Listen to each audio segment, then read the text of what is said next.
have a world of ordinary people living life the way God wants us to. And if we have a world of ordinary people, extraordinary things.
Ladies and gentlemen, put your hands together for Chord, my brother. Thank you for that song.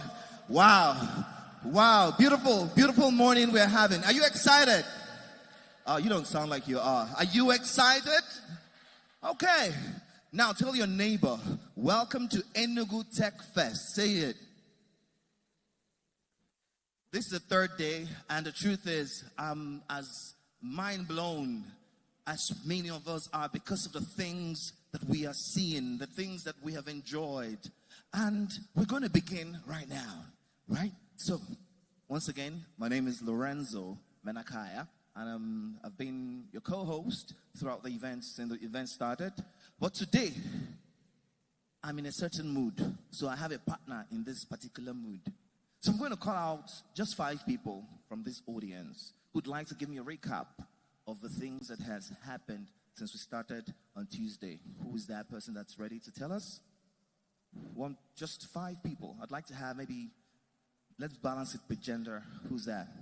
Okay, step up, please. Just come, run to the stage. You have 30 seconds to make that happen.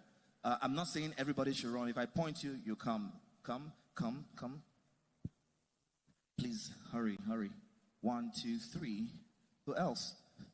Who else wants to tell us what? Just a little recap. All right, I'll have to see you on stage. Okay. Are we good? Okay. We have someone that is differently able that is also joining us, and he'll help us interpret what he's saying. So we're good. I asked for 5. We're good. Thank you. The rest can stay down. Yes. Okay, hold on. It's not by force. Okay, I can give you 30 seconds. Where is the person here already? Oh, great. Okay, so we have 1, 2, 3, 4, 5, 6 people that are ready. So I'll start with you. Have you been here from the very first day? When did you come? Just the first day. You came since day 1. I'll give her the mic. Okay, so you have my 30 seconds. Let me hear you step forward and tell us. Just give us a recap of what you've got from the whole experience. Let's do that. Hi, everyone. My name is Ezekiel Chisimdi, a 10-year-old cybersecurity enthusiast. And Enugu Tech Festival has been awesome since day 1. And we kicked off with an opening ceremony from Enugu State Governor and keynote speakers. And we had panel sections talking about talent and startups. And you are upskilled, but still you are broke. And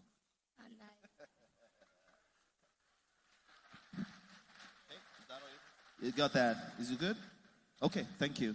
You can step back and take up the mic, please. Good morning, ladies and gentlemen. Morning. My name is Susan Eko.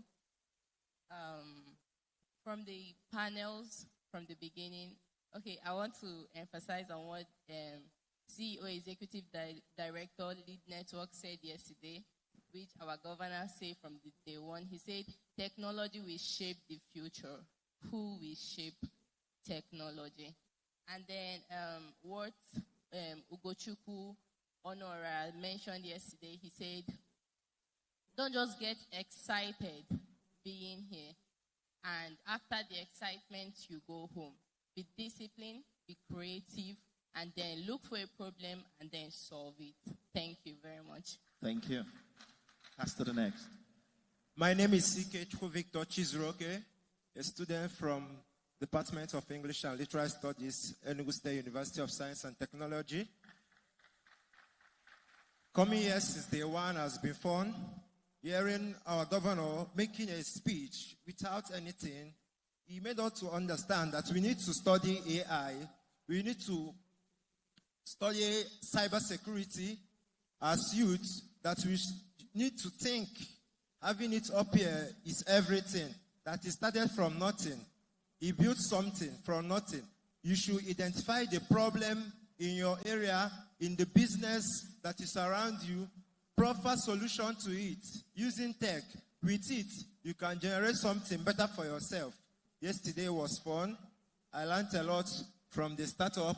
From ENFA, he said that the power of networking can shape you. That the network he had coming to a program made him to build something up to today. As you keep put, you will learn more. Thank you. It took more of my time, though. Good morning, everybody. My name is Osinachi Achua Classic, and I make footwears and bags. So, from day one, we started from the speech by the governor and other people. First, I learned a lot from the governor because he's a man of innovation, tech, and he also leads by example. To think that he gave a speech, I think without anything, he was bold enough to think beyond and be creative. From yesterday, I learned from Ugochukwu, the keynote speaker, that we should always start small, firstly, and also when we started, we should not just go to experts. We should be everything. We might be everything when we start. We should also start from where we are, from people that you know, from your classroom, from people that you can get resources from your fellow students. Also, I also learned that you need to be authentic in everything you do, because most times we tend to copy other people without being who we are. When we are building ourselves, maybe our personal brand, it shows who you are, what people perceive you as. That is what you are supposed to put out there so that people will know and people can relate to who you are. Thank you.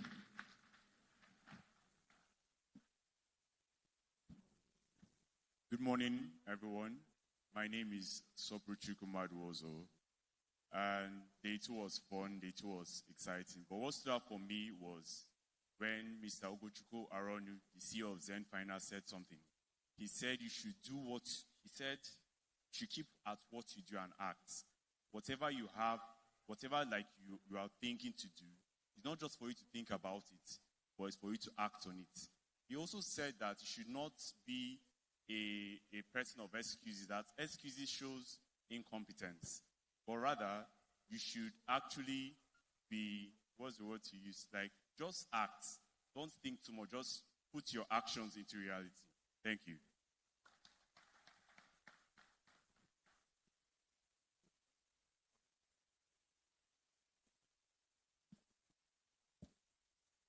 Good morning, everyone.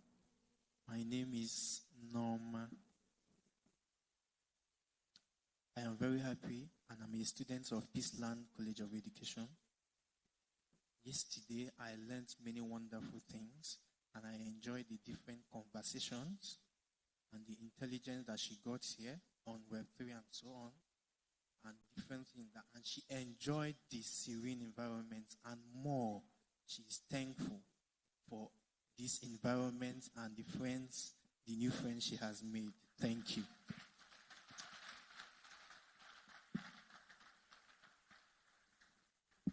Okay, so we have everyone. Guess what?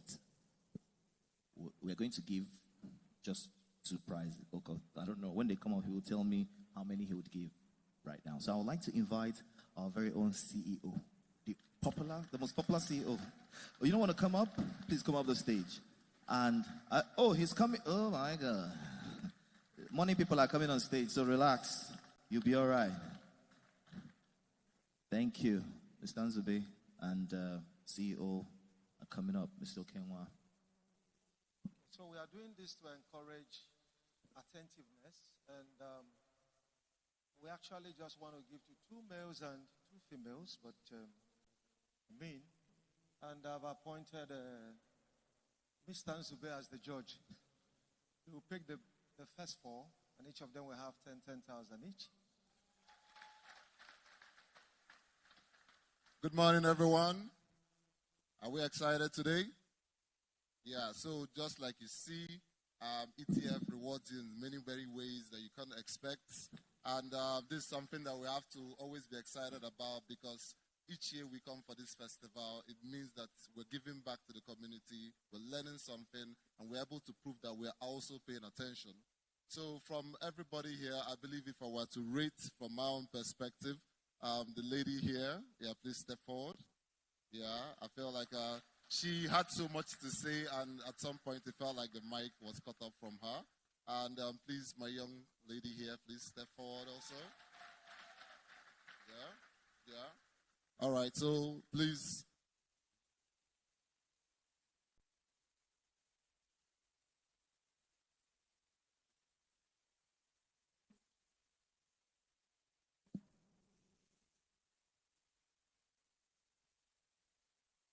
So please, let's proceed. So please, could you step forward? And please also step forward there. Then, Mr. CEO, while we were actually deciding on how to decide, because I wanted it to be very much inclusive and ensure that there was fair representation across all parties, I also felt that the last lady there. So please, on behalf of Mr. CEO, these are the people that I've selected to receive awards for this. So thank you very much, everyone. So when they step down, they're going to go and receive their cash prizes of 10,000 naira each. But also, the last speaker got another offer from another person. So, thank you. Good day, everybody. Of the greatest Nigerian students. Of the greatest Nigerian students. So I'm a debater, and when we debate, there's no winner and there's no loser. And so I would also give the last girl 10,000 naira. Okay. So the last, everyone gets 10,000. Step forward now. You're a winner too. All right. Thank you very much. You can now step down so we can begin. God bless you. Just file down and follow Mr. Nzube so that you get your money. Okay, ladies and gentlemen, we are ready to begin officially. And of course, this is day 3, and it's called the Web3 Day. I'd like Mr. Emmanuel Chinedu is in the building. Please step forward because it's time for us to begin. Meanwhile, a gold wristwatch was found in front of the exhibition tent, just in case you are the owner. It's a female wristwatch. If you're the owner, please meet the volunteers over there and have a conversation about your thing. And of course, we are currently, remember there'll be trainings later, starting soon, at the tent. Different trainings, different things, you can learn from them. Just remember that. But we are going to go straight to the event of the day. I'm ready for that.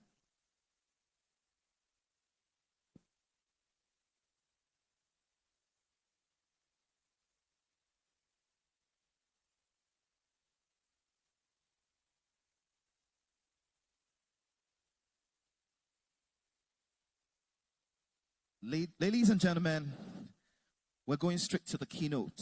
Why I like the keynote speaker is that I've known him for a very long time, and I knew when he was not as big as he is today. So that tells the story of how people grow and get bigger and even better. So distinguished guests, ladies and gentlemen, it's my honor to introduce a creative mind whose work sits at the intersection of storytelling, branding, and cultural innovation.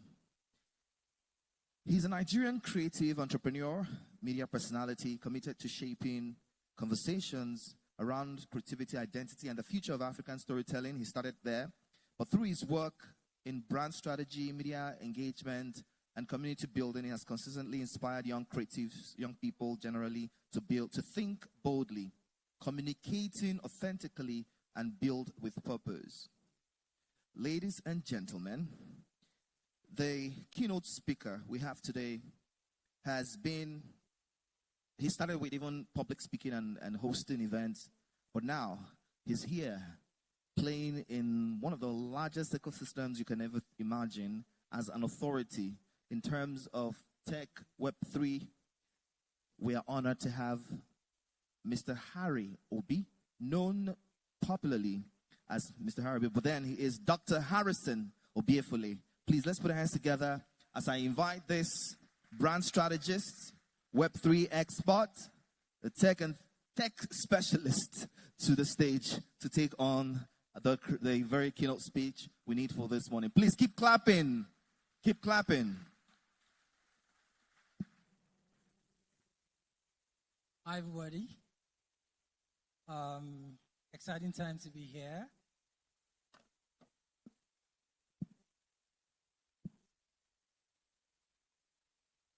So yeah, good to be back to Enugu Tech First. I was here last year as one of the speakers, and it's a privilege to be back as the keynote speaker for the Web3 Day. I think Lorenzo has done a very good job of introducing me. Lorenzo had to share everybody that he knows me way back. I started my professional career as a radio host, TV presenter. So it's good to see the switch. So I'll be giving, my keynote speech is on ending with your skills, lessons from building a multi-million-dollar Web3 community. I'd like to know the sort of profile of the audience here. Is anybody a crypto native? Do you know about crypto blockchain? Anybody? Wave of hands. Okay, if you don't know about crypto Web3, wave of hands. Okay, I think a lot of crypto people are here. So let me start by thanking the Enugu Tech Festival team for the opportunity and for trusting me with this conversation. Today I want to talk about earning with your skills, not gambling and not quick money, but how ordinary skills, when applied correctly, can generate proper income in a digital economy. Now, I lead a small community called Super Team Nigeria. You've heard about Super Team, wave of hands. Okay. So yeah, I lead Super Team Nigeria, a community of developers, of designers, of writers, marketers, researchers, and founders that are building in the Web3 space. Now, many of the people in that community started with zero crypto knowledge. Some didn't even have a laptop. But today, collectively, they earn millions of dollars annually from just their skills, paid in dollars, transparently, and also globally. My talk today is not about crypto trading. I know when people hear crypto, they think trading is the only aspect of crypto that exists. But I'm not here to talk about crypto trading. I'm not even a crypto trader, even though I've been in the crypto space for quite a while. I'm here to talk about a concept called work to earn. Now, skills are the new infrastructure. Traditionally, earning money followed a simple path. If you want to make money for yourself, the path has always been streamlined and very simple. Go to school, get a degree, get a job, and then earn a salary tied to your location. So that means that if you're based in Enugu, you probably will be working in First Bank, for example, or any random bank, right? So the traditional advice has always been very simple and streamlined. Go to school, get a degree, get a job, and then start earning a salary tied to your location. But our model is breaking, right? We're seeing that every day. That part is becoming sort of moribund and old and stale. Today, the internet allows you to sell your skills globally, not locally. Web3 didn't invent this, but it accelerated it. Now, here's the key mindset shift. You don't need permission to earn globally anymore. What you need is your skills, proof of work, and also access. In Super Team Nigeria, the community that I lead, we stopped asking who has money to invest, and we started asking who has a skill the internet will pay for. Now, that single shift changed everything. Currently, we have a community GDP of about $1.3 billion, $1.3 million rather. So that means Nigerians in the Super Team community have contributed over $1 billion to the Nigerian GDP. And these are members like yourself using their internet skills to earn global salaries. Now, before we dive in further, what is Web3? For those of you that raise your hands about not knowing what crypto, blockchain, and Web3 is. Now, let me demystify it quickly. Web3 is not magic. It is simply internet-based organizations with global users paying contributors directly without traditional gatekeepers. Now, think of it like this. If Web2 was apply for a job at First Bank, or apply for a job at Google, or apply for a job at Paystack, Flutterwave, whatever it is. What Web3 is do the work first, get paid, then grow. You don't need to be employed by a company. You contribute your value, and then you get paid for it. That payment might be, cross so many verticals. Could be design work, could be writing, could be community management, could be software development, could be research, could be video editing, could be translation, could be marketing. None of these are new skills.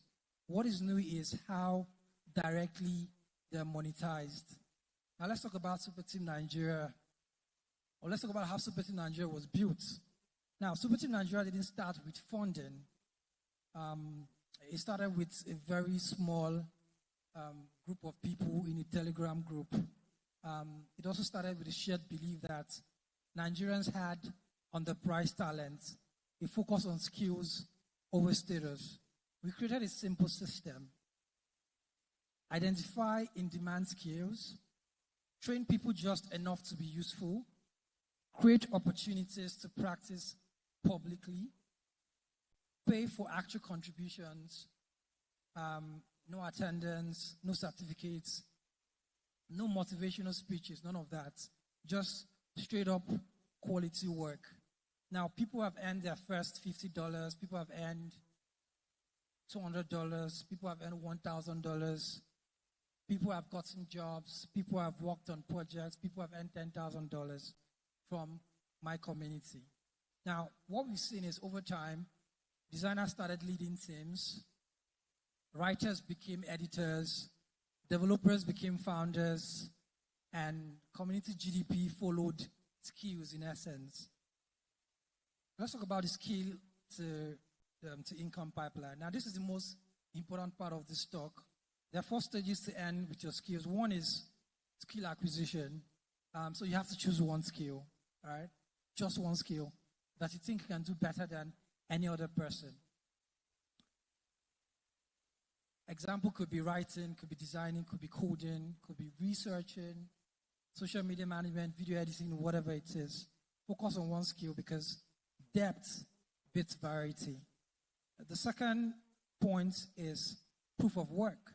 Now, this is where most people fail.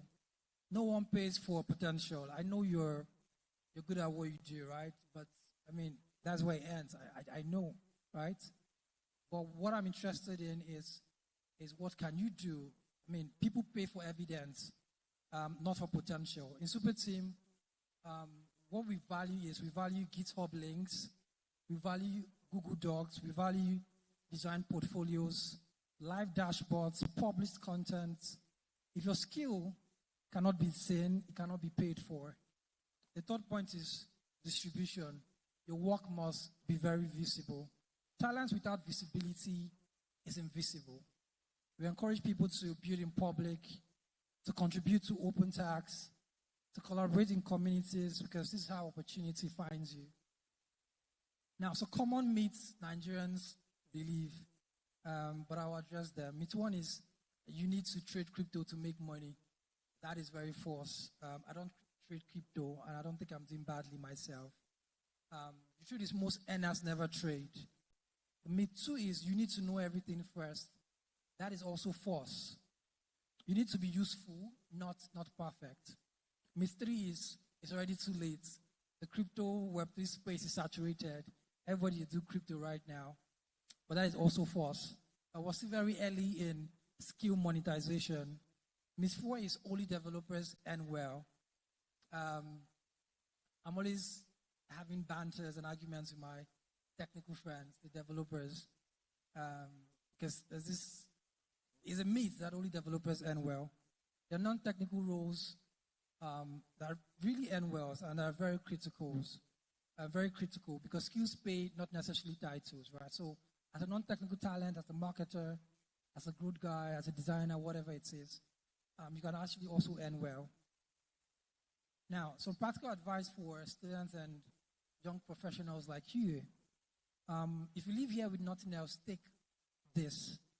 Pick a skill within 30 days. Practice publicly for the next 90 days. Join communities of builders like Super Team in Nigeria. For now, focus on working for experience, not money. The money would come, right? But you want to build your proof of work, evidence, your portfolio.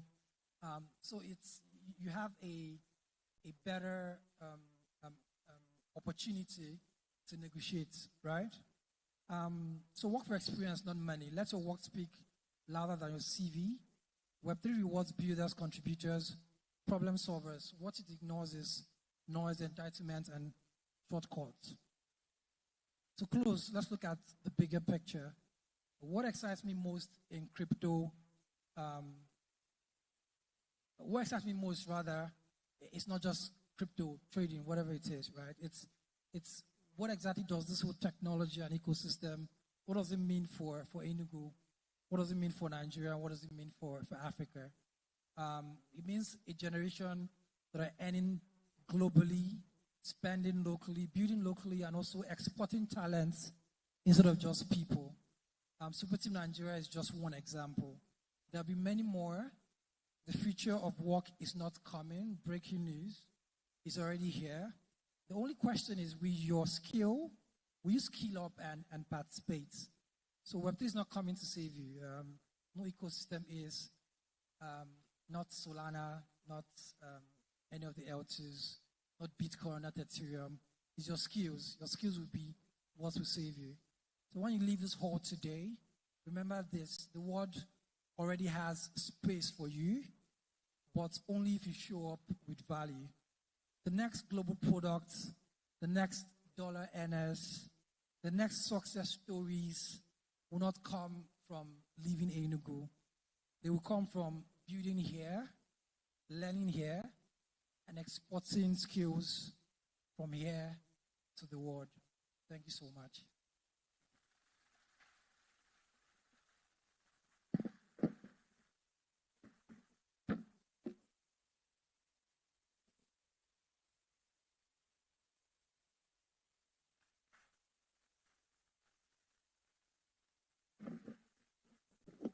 Thank you, Dr. Harry Obi, for that very straight to the point keynote address.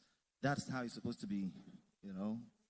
And when you have a meeting to attend, you just do it fast and get back to making money. Dr. Harry Obiefele is a lead at Solana and Super Team Nigeria. Beautiful thing. Now we're going straight to another one. And this is, of course, the host talk. And it is called Beyond Lagos, why the next wave of Web3 innovation will come from the regional tech hubs. And to take us on this, I'd like to invite, he's been part of the team working hard to make sure that we all get this right. He's in the Enugu Tech Festival Web3 lead and a co-founder of Blockchain Hub Africa. Ladies and gentlemen, let's put our hands together as we bring up on stage Mr. Chinedu Emmanuel. Keep clapping, please, as it comes up. The ETF Web3 lead and the co-founder of Blockchain Hub Africa. Please. Thank you. Thank you very much. Good morning, everyone. Day 3. It's been quite an experience from day one, from the opening ceremony to the heavy sessions we had yesterday. And today we're focusing on blockchain, emerging technology, and AI.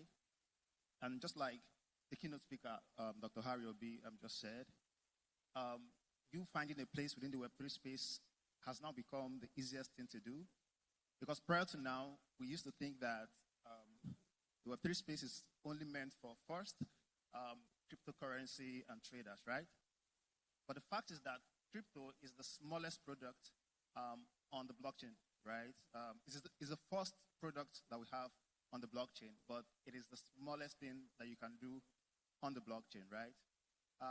So in the early days of blockchain, it was just known for cryptocurrencies. But now we're able to build smart contract that is made possible because of the Ethereum blockchain, which is the first protocol that enables decentralized applications and smart contracts. So with that, we migrated to now that we have other layer 2 protocols that make transactions and building stuff a lot more easier and cost effective. Now back to my point, it is now easier for you to find a place within the Web3 ecosystem, right? There's a place for a technical writer. There's a place for a video editor, content creators, of course, developers, and traders, right? So my point is that for you, every minute you spend here, you should have something you want to take out from it. Otherwise, you've wasted your time, all right? So if you're a content creator, Harry just mentioned the Super Team NG community, where you have bounties for video creators, content writers, developers, and stuff like that.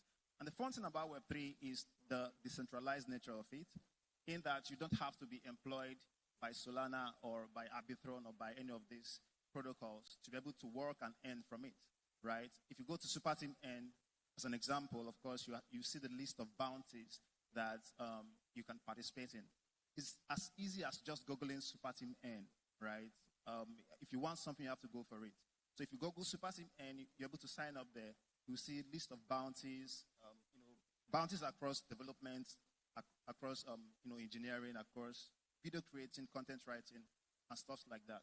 So because today is Web3 Day, I want even someone that feels that he or she doesn't have any technical skills to have something that you take away from your time here, right? So that's why I'm explaining all of these things, right? So the first value for you, as far as today is concerned, is understanding that you don't have to be a technical person to be able to earn from the blockchain, right? So back to my topic, I want to challenge a narrative that has existed in the tech ecosystem in Nigeria for a while. And that narrative is that you have to build from Lagos to make it, in quotes, right? I used to live in Lagos. Last 2 years, I moved down to Enugu because we started, thinking of building a physical hub that would become a home for Web3 developers to learn and deepen their talent and then be able to scale. I was in Lagos at the time, we had this dream, but I thought if everything is happening in Lagos, we are only adding to it if we're going to set up this hub in Lagos, right? And then we have to get to the point where we start decentralizing the concentration of, all of these things in Lagos, right? And my session this morning is not to compete with Lagos. It's about supplementing what happens in Lagos. It's about decentralizing the monopoly that exists in Lagos. Because monopoly is not good for the end user. It might be good for the service provider, the company that enjoys and benefits from it, but it's not good for development, it's not good for scaling, right? So how do we decentralize this concentration of, tech activities in Lagos? The easiest way to do that is by setting up and enabling regional hubs, right? Because if you get to a market that is heavily competitive, it becomes a lot more difficult for people at the entry level to have a stake on the table, right? And how do you have a stake on the table as a developer, as a builder, or even as a new talent that just left school, or even as a business person like myself that runs a tech hub? So we found out that the easiest way to do that is to leave Lagos and start providing those things that people migrate from here to Lagos to go and look for. And the first thing to do is to set up physical hubs that can provide the basic amenities that people lack. If you're a developer, please, if you're a developer in the house, can you maybe wave, developer, your software engineer and stuff?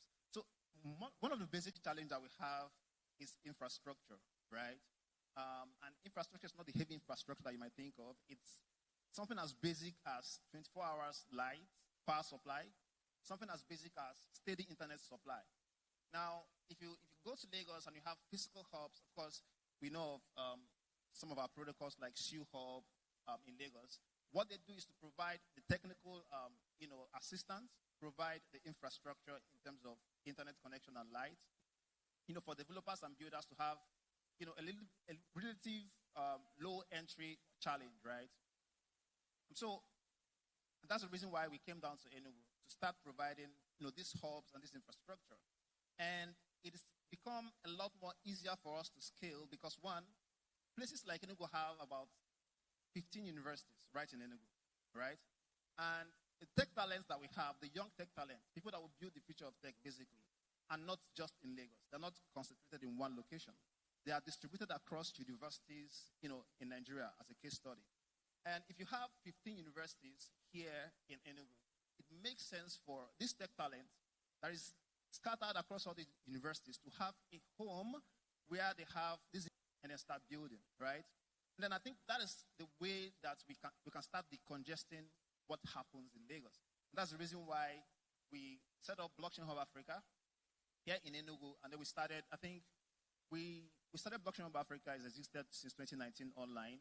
But the last 2 years, we started exploring the options of like having a physical hub. So we moved down here in Enugu, and we finally launched October 4th last year.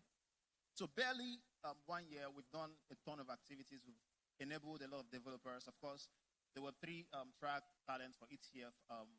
Hackathon happened at Blockchain Hub Africa. It now becomes a lot more easier for developers, for builders, right, to come into a place where they don't have to worry about, light and the basic social amenities. And I'm saying this to challenge most of the industry players that have the capacity to have hubs like this. Of course, Mr. Nzube also have a hub, and then one of our friends in UNN also is setting a hub. My point is not just, my session this morning is not just to the attendees. I'm also talking to industry players that have the capacity to set up these things. Because if you go to places like Lagos or Silicon Valley as a case study became what it is today because it's the tech village, all right, of what happens in the US. If we can have that in other regions as opposed to just Lagos, right? Have it in Enugu, have it in Port Harcourt, have it in Abuja, have it in the north, you see that the amount of solid product that would come out of Nigeria would scale 10x, as opposed to just Lagos, all right? Because if that pressure continues on Lagos, it drops productivity, kind of, right? So if we start decongesting these things, we'll become more productive as a nation. So why regional hubs, all right? I have a few points jotted down here. Number one, lower cost, all right? Regional hubs, they are a lot more cheaper to operate than, places in Lagos. Cost of renting is a lot more cheaper in other regions as opposed to Lagos, of course, because if if you have a lot of demand for a particular product, the cost of it and the price generally goes up, right? As an example, if you have just 2 Toyota Hiace, for instance, and then you have 100 persons that want to buy it, the price just always goes up. So the constitution of these things in Lagos has made the cost of running these kind of hubs and platforms for the developers to scale their products a lot more expensive. So if you tap into the low cost of entry that exists in other regions, it becomes a lot more easier for you to do. The second thing is on tapped talent. If everybody is going to Lagos, right, what happens to talent in Enugu? What happens to talent in Port Harcourt? What happens to talent in Abuja, right? And again, I'm speaking to people that have the capacity to, set up hubs like this to encourage builders and developers to have, a soft landing. The 3 is direct market access, right? And then, of course, government support. I really wish that the commissioner is here because, he's my friend, but I want to talk to him as not my friend, right? Because I think one of the challenges that we have in Nigeria is, first, lack of clarity of policies, all right? Clear policies that will help us to operate without looking behind our shoulders, right? And people in government have the exclusive power to make this happen. So you can't undermine the place of government when you want to, scale an industry as big as, tech and for today the Web3 ecosystem. So the fourth point would be economic opportunities, right? Office rent is down to about 65% compared to what happens in Lagos, right?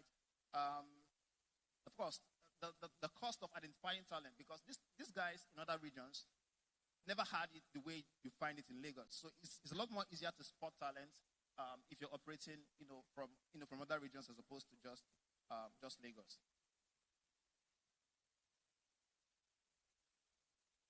All right. So I will narrow this down to the opportunities that exist, in the Web3 ecosystem, right? I've talked about how the policymakers and the major players that have the capacity to set up this hub can help us, right? But now I want to spotlight again how how an average person that don't have, the economic power to set up this hub, how they can come in and benefit or even contribute to what's happening. For you, like I said before when I started, is to start identifying ecosystems that enable the talents that you have, right? Like I've said, the blockchain is not just for developers, it's not just for people with technical talent. If you're a videographer, if you're a video editor, if you're a technical writer, you can find ecosystems. Like I said, I mentioned Super Team NG, where you can find a lot of bounties. Again, just go to Google and then type Super Team N, and then you'll be able to see Super Team M and then sign up. Again, Stellar ecosystem. Stellar is also like a protocol that, of course, they're one of our sponsors. But I'm mentioning them because they also have a plan and a funnel to help builders. They have grants that will give you, soft landing as a builder to get your products to the point where you can start scaling, right?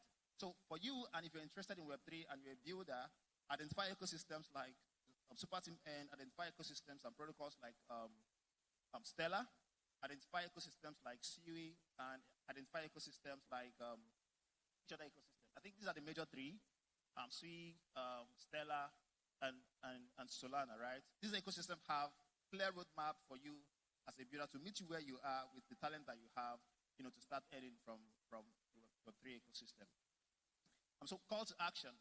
On the private sector side, what do we need to do to help, the ecosystem grow from the builder standpoint, of course, to the user standpoint? The first thing we need to do as, a private sector player is to have a budget for the risk capital that we need to start scaling. And then I think some of these protocols I've mentioned have taken care of that, right? Protocols like Super Team N. If you just go to Twitter, right? Just go to Super Team N. And the last week, I think they give out 3K, 5K grants to, and you don't have to know anybody, right? Just go on there, find a bounty that plays into your skill set, whether you're a videographer, found video bounties, you're a developer, found software engineering bounties, and then build. They announced a batch of bounties. Sorry, if you've earned from Super Team N, can you raise your hand, please? Super Team N, you, please come up the stage, please. And then you come up the stage. So these are practical stuff. I don't want us to have a Web3 conference that is just all talks, right? An average person, you don't have to know Harry, you don't have to know me, you don't have to know anybody. Just go to Super Team Earn, sign up there, and find in the list of bounties the bounty that plays into your skill set, whether a videographer, whether a software engineer, and stuff like that. Okay, so I'm going to use this to conclude my session. Just your name, and then what you did, and then the amount you earned. Jim, I am Samson Damian. Today, that was around 2024. We wrote content and in around $500. 2024. So 2024, he wrote a content and then earned $500. All right. My name is Justice Tinker. I did one of the agents and one of the agent sections. I did a agent narration tool for Solana, and I earned $2,000. So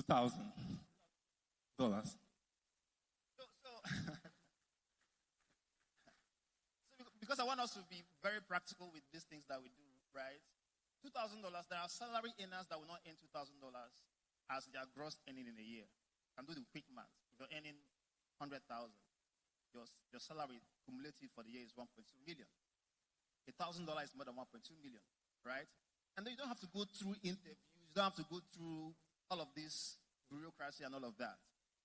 If I want you to have a takeaway from this session, right? Go to Super Team N, sign up there, look at bounties that you have skill set to participate in, and then do it. There are people in this world that have earned more than so he was a bit scared saying $2,000, right? There are people that have earned more than, I know people that have earned 10K. I think the Solana, the Super Team Enugu lead, I think last 2 weeks just got 3K. These are 3K dollars. It's not 3K naira. When we say 3K in Web3, we mean 3K dollars, right? So these are salaries that people will earn for 5 years, and you're able to do that. I'm trying to buttress the point why it is very important for you to play in the Web3 ecosystem. Because the original concept of blockchain is decentralization, right? That decentralization means I don't have to know you. I don't have to know Harry. I don't have to know anybody. Just go on chain, apply your skill set, and earn. It's as simple as that. I think I have overshot my time. I'll start concluding. So for individuals and just an average attendee, the call to action for you now is to identify this ecosystem. I've mentioned Stellar. I've mentioned Super Team. I mentioned Sui, and a couple of them, right? If you don't know how to start, maybe after don't meet me now. I'll be here till the end of the program. So after the program, please, you can meet me or meet Harry or meet any of the volunteers that can get you to me, so I can help you. Because ETF happens once in a year, all right? And again, I said I don't want us to have conference where people just sit and talk. The conference has to translate to something economically meaningful to you, okay? And we can't do that for you. What we can do is to point you to these directions, and then you start, taking actions. So for you, the call to action for you is to identify these ecosystems. I have the privilege of having the Stellar West African lead in the house. Please, a round of applause for David. And again, the Stellar East African lead, Sonny, came from Nairobi, Kenya. She is in the house. Before we end this program, I'll bring them up the stage to say, a few things. I mentioned Stellar because Stellar also have the grant thing that they do for builders. This is for, developers and people that have technical skills. So you can just go online and search for Stellar, STELLER. And then you can now get into their Discord group, get into the Nigerian group, and then you can find these informations there, okay? For want of our time, I think this is a good place for me to close my session, and then I invite Mr. Lorenzo to take over from here. Thank you very much. It's been my time.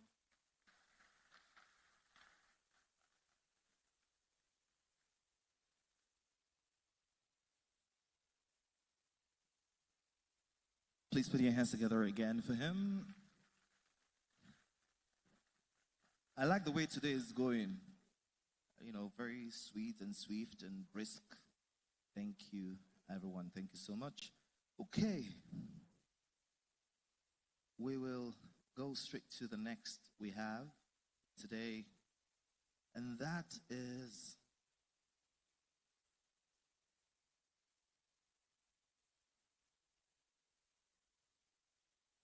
Okay, so this is going to be a product demo UX talk, and the idea is to talk about designing wallets and for the next billion users, lessons from Solana's global adoption. And we have a tech pioneer who's going to handle this for us. I'd like to just simply invite, with pleasure, of course, which is mine, a blockchain community advocate, a very passionate one at that, and an ecosystem builder. He is a special educationist and a rehabilitation scientist as well. But here today, he is coming as a blockchain community advocate and an ecosystem builder. And he is the lead for Solflare in Nigeria. Please, let's put our hands together for Joseph Witty Bingham. He's popularly known as Witty Cruz. Witty, we're waiting for you. Come and show us what you're made of. Keep clapping, please. Keep clapping, keep clapping.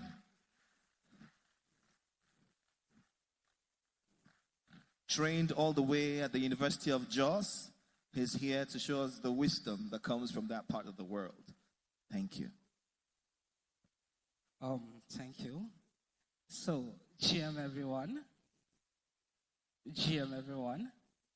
Okay, I can see we have Web3 people here. Today is Web3 day, so that's expected. First of all, my name is Witty Cruz. I'm the regional community lead for Solflare down here in Nigeria. It's self-custodial wallet. And I'm excited to be here, right? I mean, this is my first time in Enugu, and it's been a beautiful place. I've met amazing people, builders, and, everybody here have just been amazing. The beautiful faces. I can say that you all are beautiful out here. First of all, please, can you give yourself a round of applause?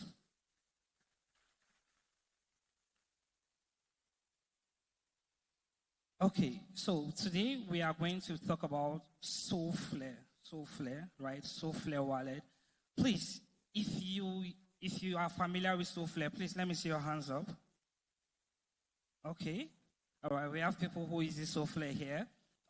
So at the course of my presentation, right, I think we'll be giving away some USDC in here, and also in our booths we have a spin wheel that you can spin to earn from merch and USDC reward. Also, make sure you check out the Solflare booth once you are done from here. But let's go with the first task. I believe if you are on X, right, please bring out your phone, take a picture, either a selfie or of the screen, and post it on X, tag Solflare. You can tag me as well, Witty Cruz, tag Solflare and tag Witty Cruz. My intern will be checking some of the posts, and then at the course of the presentation, we'll be rewarding some people USDC. So, tag Solflare, tag Witty Cruz. Just take a picture of the stage. Right, so let's go. Solflare wallet. That's what we are looking at today. And what is Solflare, right? Solflare is a non-custodial wallet built on the Solana blockchain. And when we talk about non-custodial or self-custodial, it means that you are in absolute control of it, right? So this is a wallet that gives you absolute financial freedom. This is a wallet that's, prioritizes security and gives you absolute financial freedom. It allows users to buy, send, receive, swap, and manage tokens and NFTs on Solana. And why does this matter? Solana is one of the fastest growing blockchain ecosystem, and fast transaction speed, low fees, and a dedicated wallet helps access it smoothly. And that's why you need a Solflare wallet.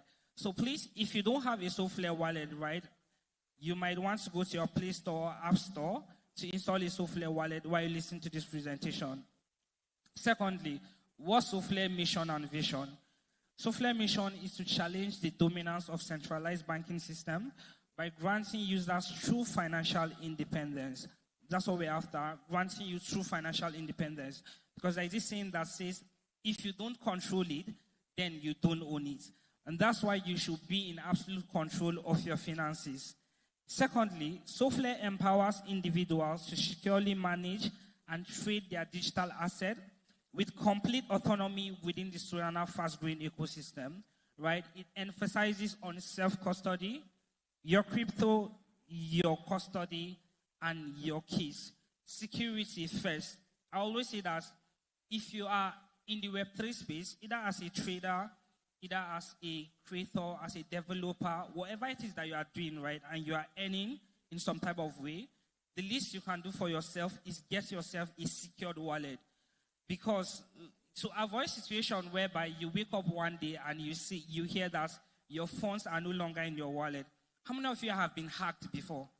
If your wallet have been hacked, let me see your hands up. Nobody have been hacked here. How much did you lose? How much? $100. Can you see she lost $100, right? Because of a hack. Trust wallet. So now, Solflare makes sure that it prioritizes security. And let's just go over some of the key features of Solflare. First of all, it is non-custodial, which I mentioned earlier on. That is to say that you are in absolute control of everything. So you literally control the wallet yourself. And that is why the issue of your recovery phrase and seed phrase is very important. Because that is going to be like, that is your access to your wallet, right? So if situations happen whereby you misplace your devices and you don't have your recovery phrase safe in a safe place, then it means that you've automatically lost access to your wallet. You can't get it back without your recovery phrase. Multi-platform, you can use Solflare on web, browser extension, mobile, either iOS or Android versions, right? Staking, it supports staking Sol, right? You can stake your Sol in your Solflare wallet to earn rewards. Token swap, it allows you to swap, exchange Solana-based tokens, right? And also just swap them how you want them. Stocks. Now, one of the features of Solflare is that it allows you to trade stocks. And I know that some of you are familiar with the stock market. So you can trade stock directly in your Solflare wallet without going outside the wallet. And one of the important things about trading stocks in your Solflare wallet is the fact that this is where the stock market doesn't close, right? For those of you that trade stocks, you know that on weekends, you cannot trade stocks, right? There's a time limitation. There are days where the market don't open. But in your Solflare wallet, you get to trade stocks 24/7, whenever you want it and how you want it. NFT support. NFT, which stands for non-fungible tokens. You can also manage, view, send, and retrieve NFTs on Solana through your Solflare wallet. And also the Solflare Explore. Now, the Solflare Explore is a feature that transforms Solflare into a curated Solana HQ, letting users discover verified dApps, trending tokens, and ecosystem tools directly from your wallet. So what Solflare does with this feature is make sure that you don't have to go outside the wallet looking for other things. As far as verified dApps, tokens are concerned, right? And also opportunities on the Solana blockchain, you get them directly in your Solflare wallet. The most powerful Solana wallet. The most powerful Solana wallet. Now, I'm going to go over some of the key features that differentiate Solflare from any other Solana wallet that you know. Like we have trading, magic, shield, payments, and DeFi positions. Let me just go over them quickly. First thing first, trading, right? Of course, you can trade. Solflare has the trading feature, which allow you to use market cap, volume, liquidity, and price real-time data for making vicious trades. Now, what this feature does is that it gives you access to trading view and every other feature as far as trading is concerned, right in your wallet, right? Without having to go out of it to probably get information on what is happening and also real-time data. Secondly, payments. We know that as Nigerians, one of the difficulties we usually experience is when it comes to making payments, right, internationally, right? Maybe probably you want to make international payments and you possibly don't have a dollar card or whatsoever it is. Now, the Solflare card is a card that allows you to spend USDC directly from your wallet with first true self-custody crypto debit cards on Solana powered by MasterCard. Now, it does not just allow you to spend USDC, right? It also allows you to spend any other token in your wallet without off-ramping, without having to convert your USDC to Naira, right? if you check, like when I was coming down to Enugu for this tech fest, my flight ticket was paid with my Solflare wallet, my Solflare card. So I didn't have to convert my USDC to Naira because people have asked questions. I have crypto. How do I spend in Naira? How do I get to convert it? And so many people have fallen, into scams of P2P vendors trying to convert their USDC or their crypto to Naira, which have been a challenge, right? Have anyone been scammed by a P2P vendor before? I know that we've experienced that, right? So, you get to avoid all those things. And this, you can use the Solflare card wherever MasterCard is accepted. So you can pay for your coffee, you can make online payments, and whatever kind of payments that you want to make without having to off-ramp. So this is where you spend your crypto directly. So why do you need to convert your crypto when you can spend it directly from your wallet? Thirdly, the Solflare Shield. Is anyone here familiar with what a hardware wallet is? A hardware wallet, right? A hardware wallet is a wallet that lives off-chain. Do you understand? So it's a wallet that is not connected to the internet. So nobody can say, I'm trying to hack into your wallet. Do you understand? So most people use hardware wallet for maximum security. And Solflare has the best hardware wallet, for instance. Now, okay, some of you might think this is his hardware wallet. No, it is not. Let me show you what the hardware wallet is.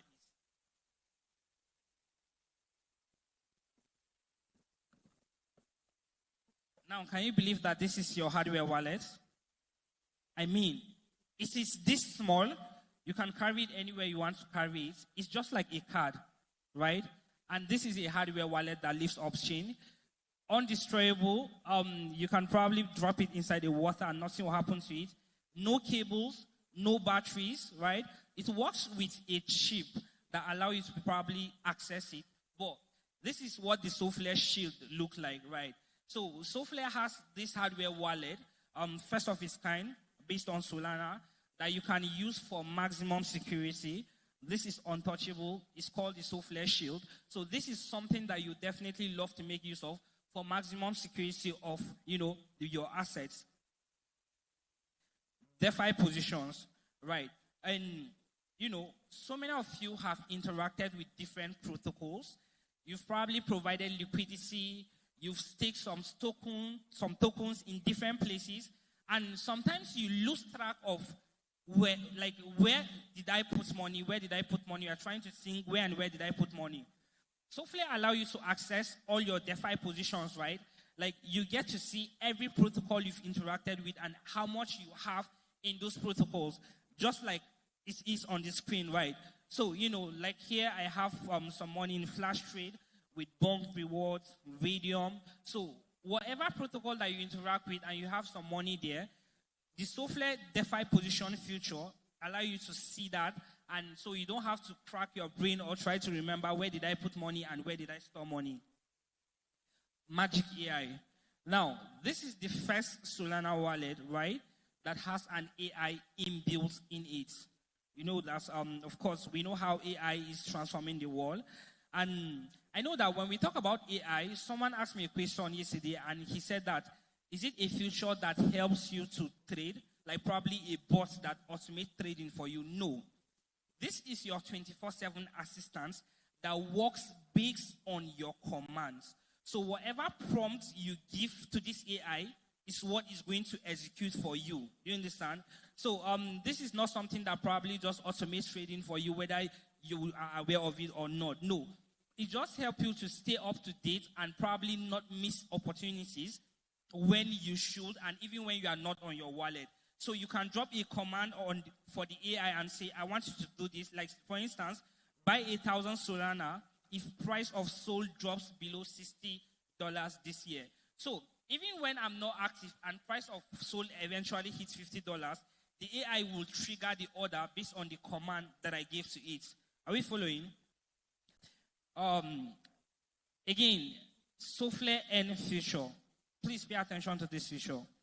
I know that people have told you that as far as holding USDC go, which is a stable coin, right? Most people don't want to buy tokens that are volatile. They do not want to involve in pumps or drops. They just want to hold USDC. But most times, you just hold your USDC and you don't earn rewards from that. What the Solflare Earn feature does is give you the opportunity to be able to earn rewards from your USDC. So you are staying stable while earning rewards from your stables. Do you understand? So this is a feature that was done in collaboration with Usololo that allow you to earn on USDC as seen on the screen, right? Total value $50, interest earn, right? Real-time APY 7.2 annual percentage yield, right? So we have the maximum earn, we have the insured earn. So this is something that you can also make good use of as far as Solflare is concerned. Security and self-custody. Earlier on, I mentioned the fact that Solflare's main goal is to secure your funds and to make you successful, right? By bringing all the earning opportunities that you can get in your wallet, either through trading, either through staking, either through airdrops, right? And they make sure they keep your wallet secured. One of the security features that is very useful is known as the Solflare Guard. And what the Solflare Guard does, right, is to notify you whenever you are about interacting with a link that is not verified. So, when I want to click on a link that is not safe, that will lead my wallet to getting drained, that will put my wallet at risk, the Solflare Guard notify you that this link you're about to interact with is not verified. And because Solflare is a self-custodial wallet, which means you are in control, it also means that you can go ahead to approve and continue interacting with that link, right? It's not going to stop you, but that extra security layer that kind of tell you that, this is not a secure link, have saved a lot, have saved many. So, Solflare prioritizes security, and also with the Solflare Shield, right, for maximum security, that's something that you can make good use of. Best use practice for users. Tips for anyone who is using Solflare. I know that we have newbies here who have not interacted with wallets, who have not done a lot of things, right? So, listen to this. First, write down your seed phrase on a paper and not digital. Because a lot of people are fond of just screenshotting their seed phrase, right? And whosoever is with your phone can access your seed phrase. And if they have your seed phrase, it means they can access your wallet also. So let's say, for instance, of reason of being here, you are installing a Solflare wallet and you want to set it up, you are allowed to screenshot your seed phrase. But once you return home, write it down in a piece of paper and keep it in a secure place, whereby, and delete the screenshot so that people cannot have access to it. Secondly, enable hardware wallet integration for managing significant asset. If you are managing significant asset, it's always advisable you can go for the Solflare Shield. Very important, right? For maximum security. Be cautious of unsolicited airdrops, NFTs, suspicious token. Never click on unknown links. So many people have gotten drained because they followed a link that they were not supposed to follow. You saw an airdrop and then you wanted to claim it. Meanwhile, you did not even participate in it, right? So you end up getting drained of that. So make sure that you don't just go around clicking on everything that you see. Verify you are interacting with an official Solflare site to avoid phishing. Diversify risks. You can create as many wallets as you want. So let's say if I have stables, I have USDC, I put it in one wallet. I have Solana, I put it in one wallet. I have NFTs, I put it in one wallet. That way, by diversifying, even when wallet is at risk, it does not mean that everything that you own is going to be at risk as well. So diversifying help you to kind of stay on the safer side in case your wallet is being put at risk by your activity. So make sure that you always diversify, create as many wallets as you can, separate your funds, and kind of make sure that everything is arranged properly for you to understand.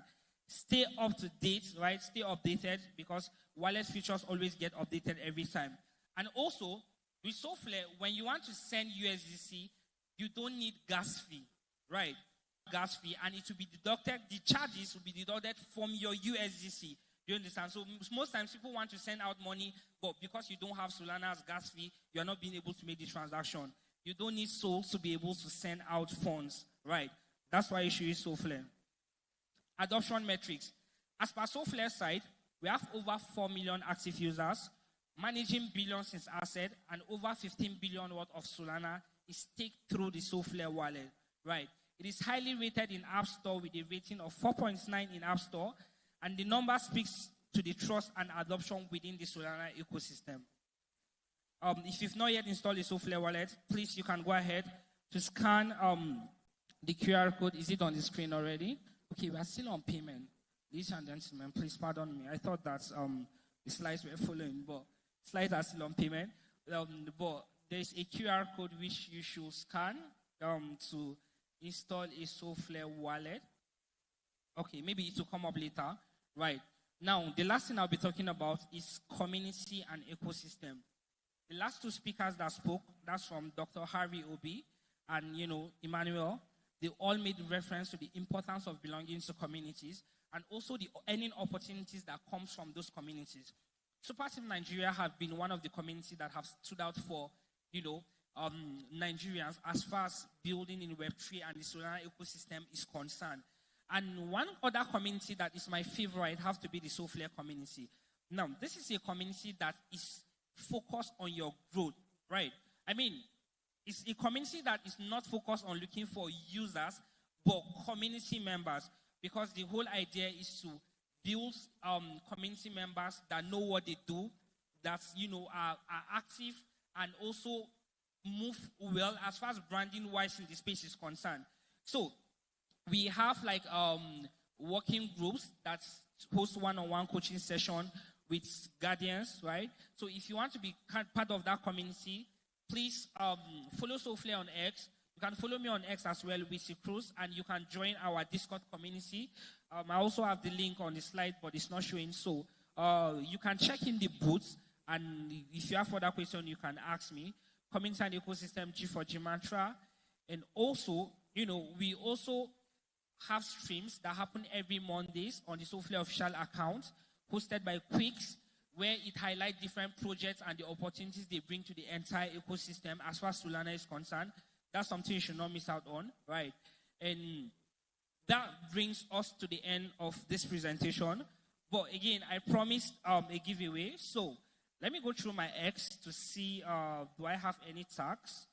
And we will just give out some USDC to some of the people. So I'm going to choose randomly, please.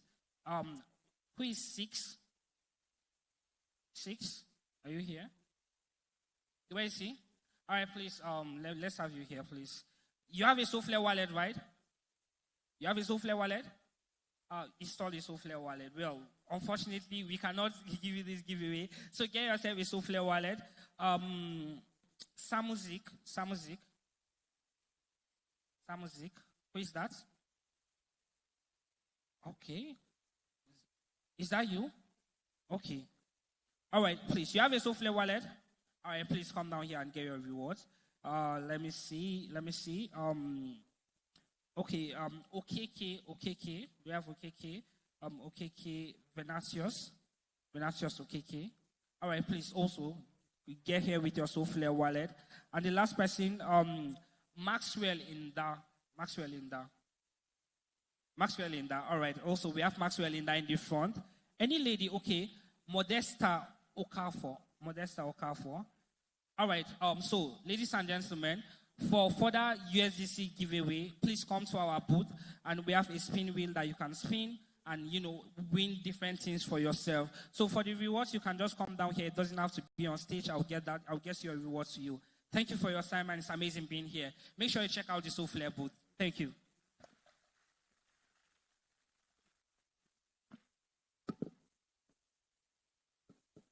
Yeah, the barcode is on the screen.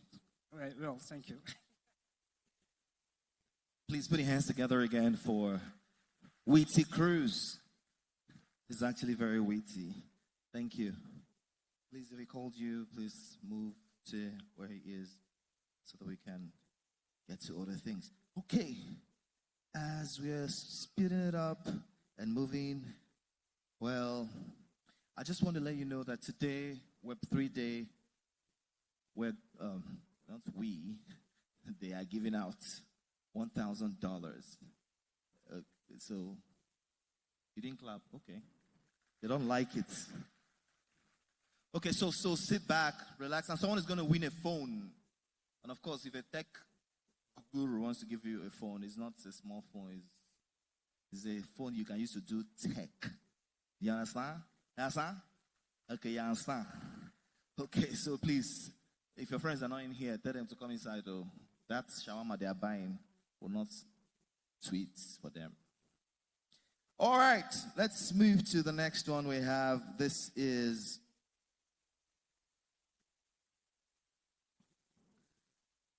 okay. This is a fireside chat. So please, can the volunteers help us?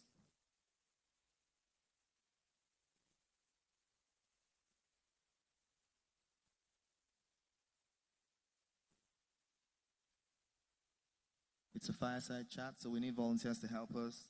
And I'm going to invite the moderator, and she's going to do the rest of the work. But this particular one is called Real-World Applications of Stable Coins, a Nectafari Viewpoint, real-world applications of stable coins. And of course, we have a tech a pioneer, an expert analyst. They are all going to be joining the moderator, who's also a strategist of social media. Okay, so I'd like to invite Chinaza Ezoma. She's a moderator for this session, and she's going to introduce the panelists to us. Please put your hands together for Chinaza Ezoma. Thank you. GM Enugu. Okay, let's do that again. When I say GM, you say GM. GM Enugu. Okay, I'm Chinaza, and we've really had some amazing sessions so far, but I promise you it's about to get more interesting. With me today as a guest is a man who saw the money movement in Africa, in Nigeria, and the issues around it, and built something to fix all of that. So please, join me, if your hands are not too busy, to welcome the amazing Daniel Felix. Please keep clapping as he comes.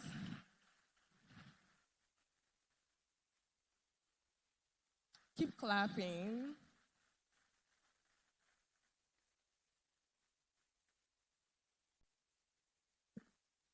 He's not yet here.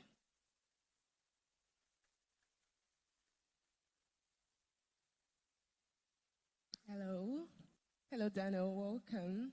So, I know there's been a quick introduction about the man, Daniel Felix, but could you tell us more about Daniel Felix?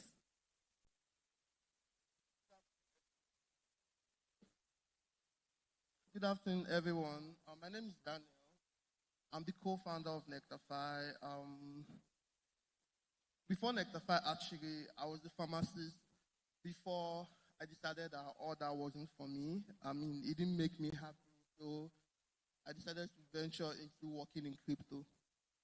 Okay, so can we say you moved from healing human beings through medicine to healing them through financial stability? Okay. All right, thank you. So what was your journey into the Web3 space like? How did you decide, okay, I'm getting into this space when you moved from being a pharmacist? Okay, so what happened was I've always been very curious about like how things worked. So it was very easy for me when I read up about Ethereum and the whole stuff that they are trying to do. So that got me interested in exploring the space. Then in 2020, Solana launched, and that was like all it took to convince me that, okay, this is where the world is going. And since then, I've just gone ahead, worked at the foundation for a while, worked at Cube Exchange, Espresso Cash, and other great companies before I decided to build Nectafy. Okay, that's interesting. All right, so how did you decide it was finances, like you wanted to go into? I mean, there are different aspects of Web3. How did you decide it was DeFi you wanted to go into?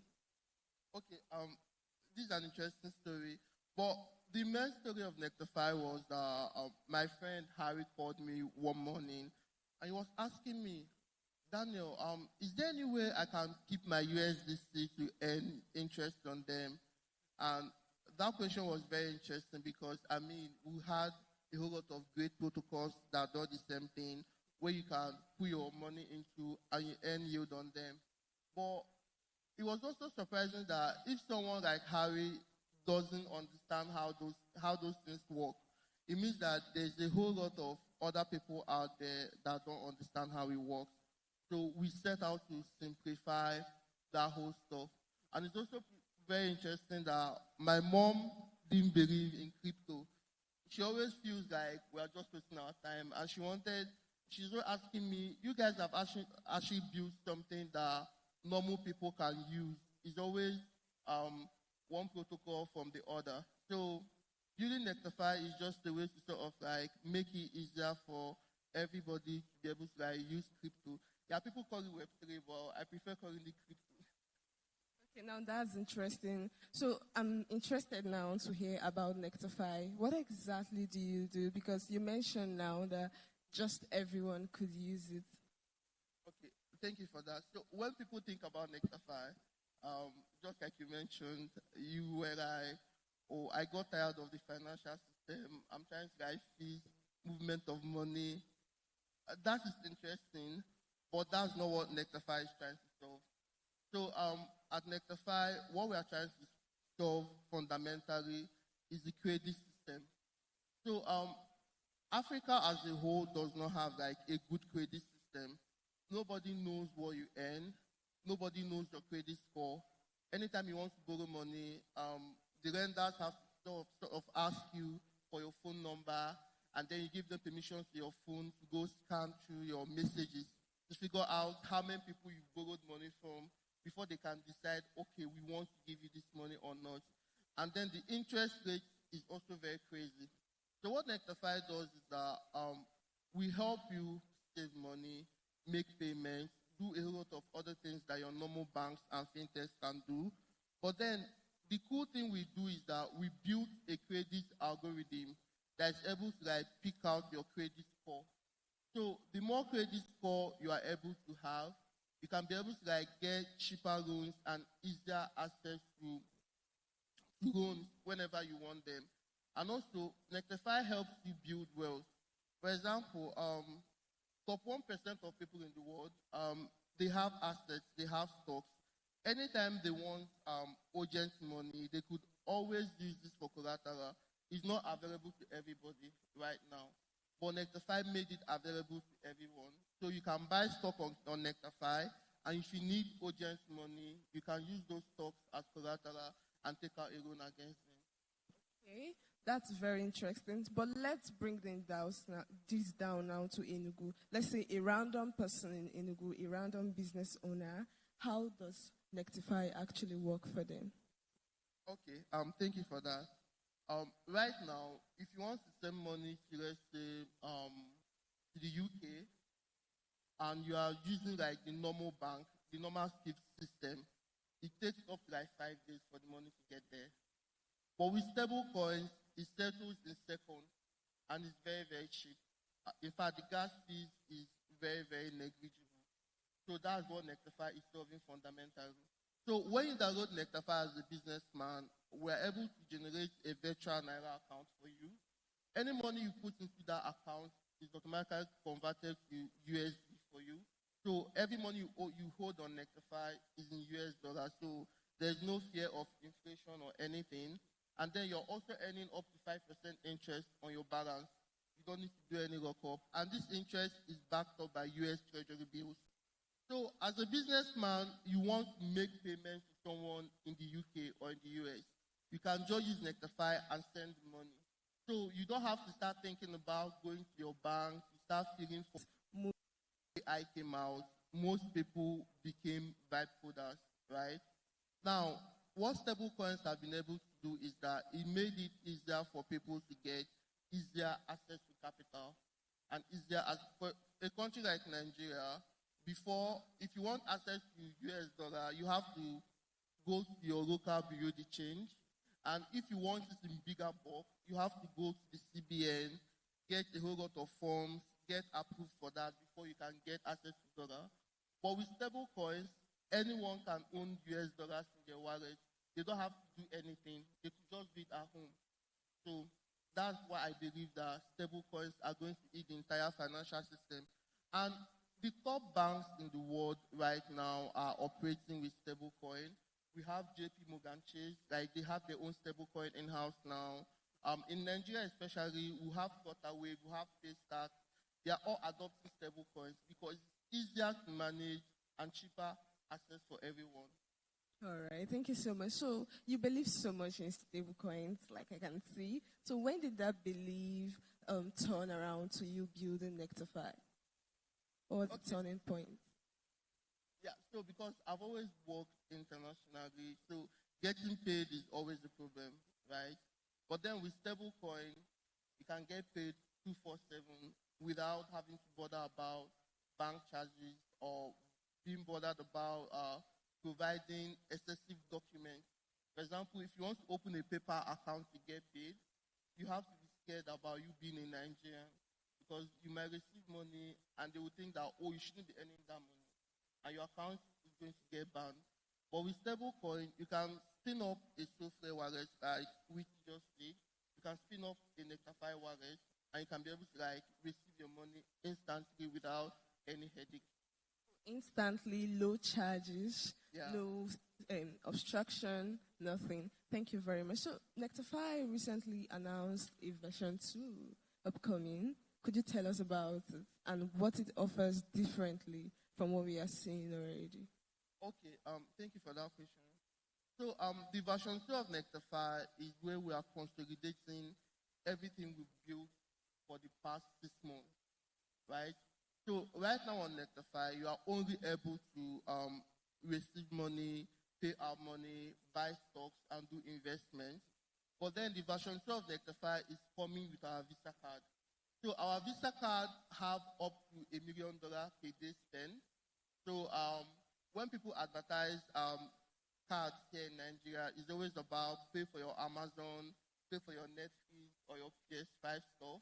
At Nectify, we believe that our users deserve to use the card for something more. So our cards are something you can actually use in real world. So let's say you go to China, you want to go buy stuff in China, you're an importer. Our card is able to allow you to spend up to $1 million per day with the card. And it's way, way easier than having to do the transactions in the bank. Because if you want to spend up to $1 million, like send $1 million from a normal bank account to a Chinese bank account, you are going to be losing up to like 5% of the money. And it takes time to come in there, right? But with our Nectify card, you could just have your Nectify card and go to China and pay for whatever you are paying for. Also, we are ramping up our social features. So we have our eSIM coming up soon. Our eSIM is basically for people that always travel. You don't have to bother about data when you travel. You can just get our eSIM inside your Nectify app and it works for you. So Nectify is a global account from day one. 50% of our current users are actually based in Southeast Asia. So we are just ramping up on things that we built and making it better and faster for everyone. Wow, that's very, very interesting. So you want to mention that just, integrating stable coins into apps without letting users, own their private keys would cause issues. How so, and what's Nectify doing differently? Okay, so just like AI again, everybody and their mother is building the next chatbot, right? The same way, every big fintech company is talking about AI, right? So why I actually made that tweet was because most fintech companies are going to integrate stable coins. But if users are not holding their private keys, your money is very much at risk. Someone can transfer money to you now, and the fintech company can claim that, oh, it was transferred to a wrong wallet, or it was the wrong stable coin that was transferred. That shouldn't be happening. If you own the private key, you can see your money. You can always see your money. I can always transfer it out. So let's say on Nectify is a full self-custodial wallet. You control your private key and everything. So let's say someone transfers a stable coin to you that we don't support on Nectify. what you are going to do is that you can just transfer it out to another platform that supports it. But if you're not controlling your own private key, Electrify might tell you that the money is gone, even though we are the ones holding the money. So I think everyone should be demanding for that. That's like a bare minimum thing that you should be demanding from people, from companies, from fintechs. You should be able to control your own private key. That's very, very important. Okay, that's true. Very important. So, to people who are currently building on stablecoins or about to, people who are interested in building things around stablecoins, what advice do you think? What do you think they should know first? The advice you could give them. It's interesting to build right now on stablecoin. Africa is a very, very big market for stablecoins, right? So I think you should just build. Look at problems that you think about what you want the world to be in the next 5 years and in the next 2 years, and try to help bring it into existence, right? There are many things. There are many ways you could build with stablecoins. There's like a whole lot of companies that want to raise capital, but they are not able to raise capital because of the whole situation with Nigeria. You could build that on chain, right? So there are many things that you could build. Just be curious enough to read up more on things that are not existing or things that are already existing, but think about how you are going to make them better. So basically solving problems. Thank you. Hello, everyone. Hope you had a good time. So we're going to be taking questions right now. Does anyone have any questions for Daniel Felix here? All right. So in the absence of questions, thank you so much, Daniel Felix, for your time. I learned so much. And if you're not using Nectify, check it out. Thank you very much, sir. Thank you.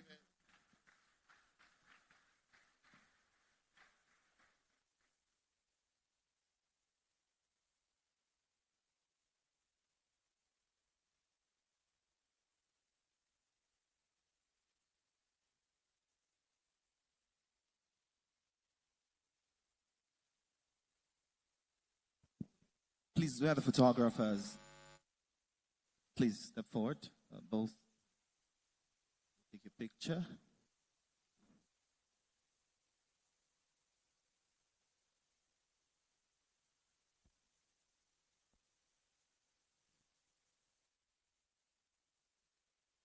Please put your hands together for them. And thank you, Chinaza Ezoma. She's a social media and community manager. Of course, we appreciate what you've done today. We should be going to another Fireside chat, but let's take a break, a music break. But before I invite the entertainer, I'd like to also remind you that we have 1,000. Sorry, I keep saying we because in case they don't get it, they don't chase me. So there's $1,000 up for grabs today, and also someone's going to be getting a good phone. I'm sure the phone is better than mine, so be ready for that. Okay, I'm going to invite a sax player. He's going to bless us with some good music. We know him simply as Saxo Harry. Please put your hands together for him as a steps up to entertain us. Saxo Harry.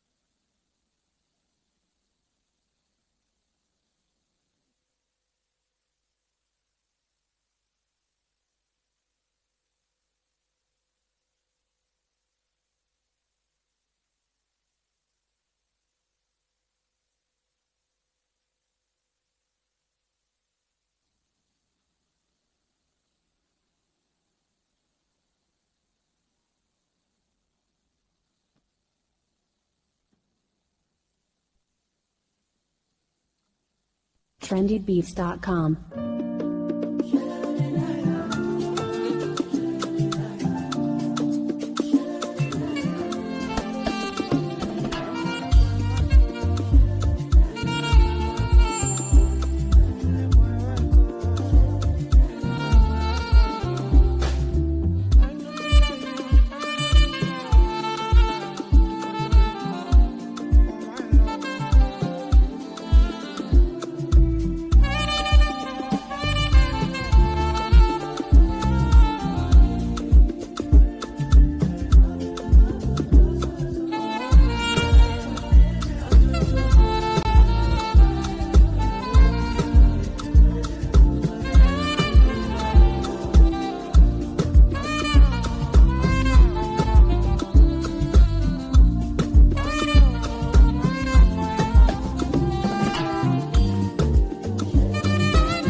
Music on trendybeats.com.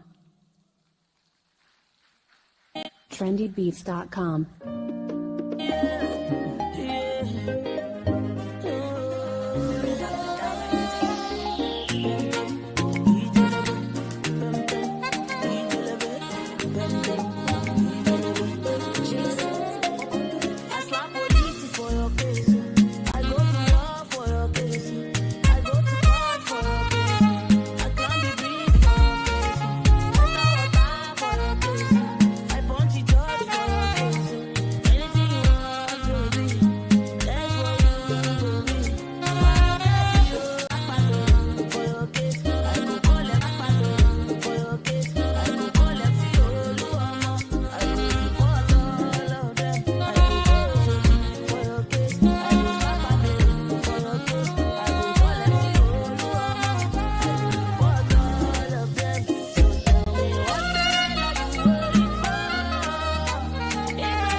Please put your hands together for Saxo Harry. Thank you very much for that performance. Beautiful outing we've had. So did you enjoy that? Thank you. Okay, for the next Fireside Chat, I'd like us to go straight to it. It's titled Next Generation Infrastructure Powering Payments in Emerging Markets. And to moderate this session, he is a platform lead in Africa at Hashed Emergent, and he's into research and investment. Ladies and gentlemen, please, I'd like us to put our hands together to receive Uchenna Edoga as he takes the stage, please. You're not clapping enough, please. Hello?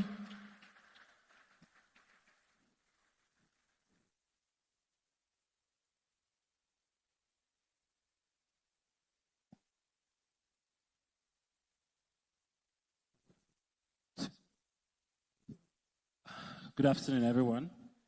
Good afternoon, everyone. I think I'd like to call on stage the speaker for this Fireside Chat. He's the CEO and co-founder of Paycrest. Paycrest is building a stablecoin infrastructure that is powering payments, and we're going to be having this discussion with him today. So please, can we, with a round of applause, welcome Mr. Chibutu Amadi.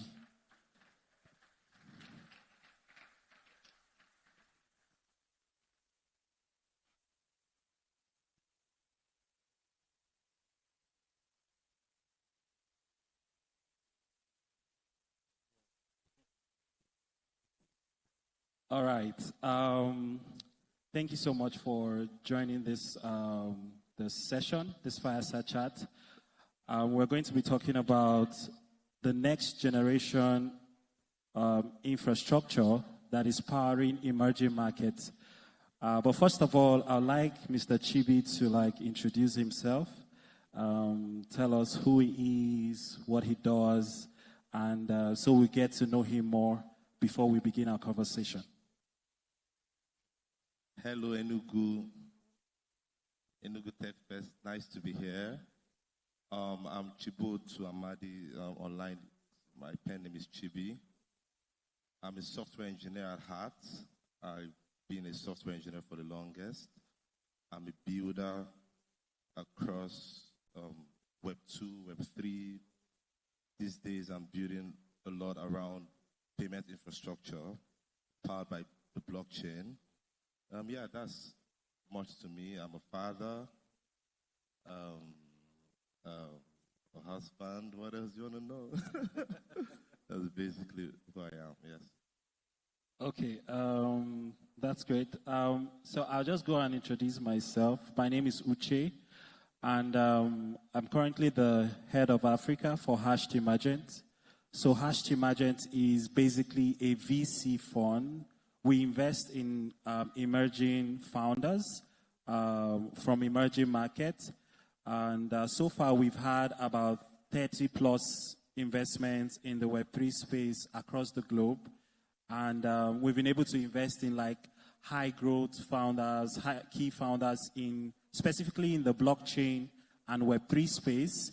And what I do at Hashed Emergent is I lead all of the investment and the research in the African region, and also drive the ecosystem in Africa with powering our portfolio companies, including all of the deal sourcing, due diligence, and deal flow that happens across the fund itself.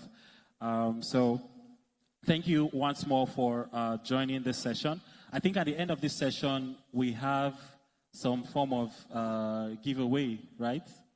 For this session. Yeah, we can do that. Sure. So I'll just go straight into the session. But before we get into the topic, I would like us to... How many of us know about stablecoins? How many of us have heard about stablecoins? Stablecoins. Digital dollar. How many of you know about it? If you know about it, can you just wave? So we know we're talking to people that understand. Yeah.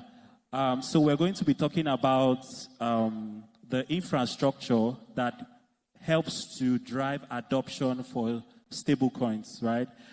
But before we get into it, I'd like Chibi to like share his personal journey with us, how he got into Web3. How did you get into Web3? What was the journey like for you?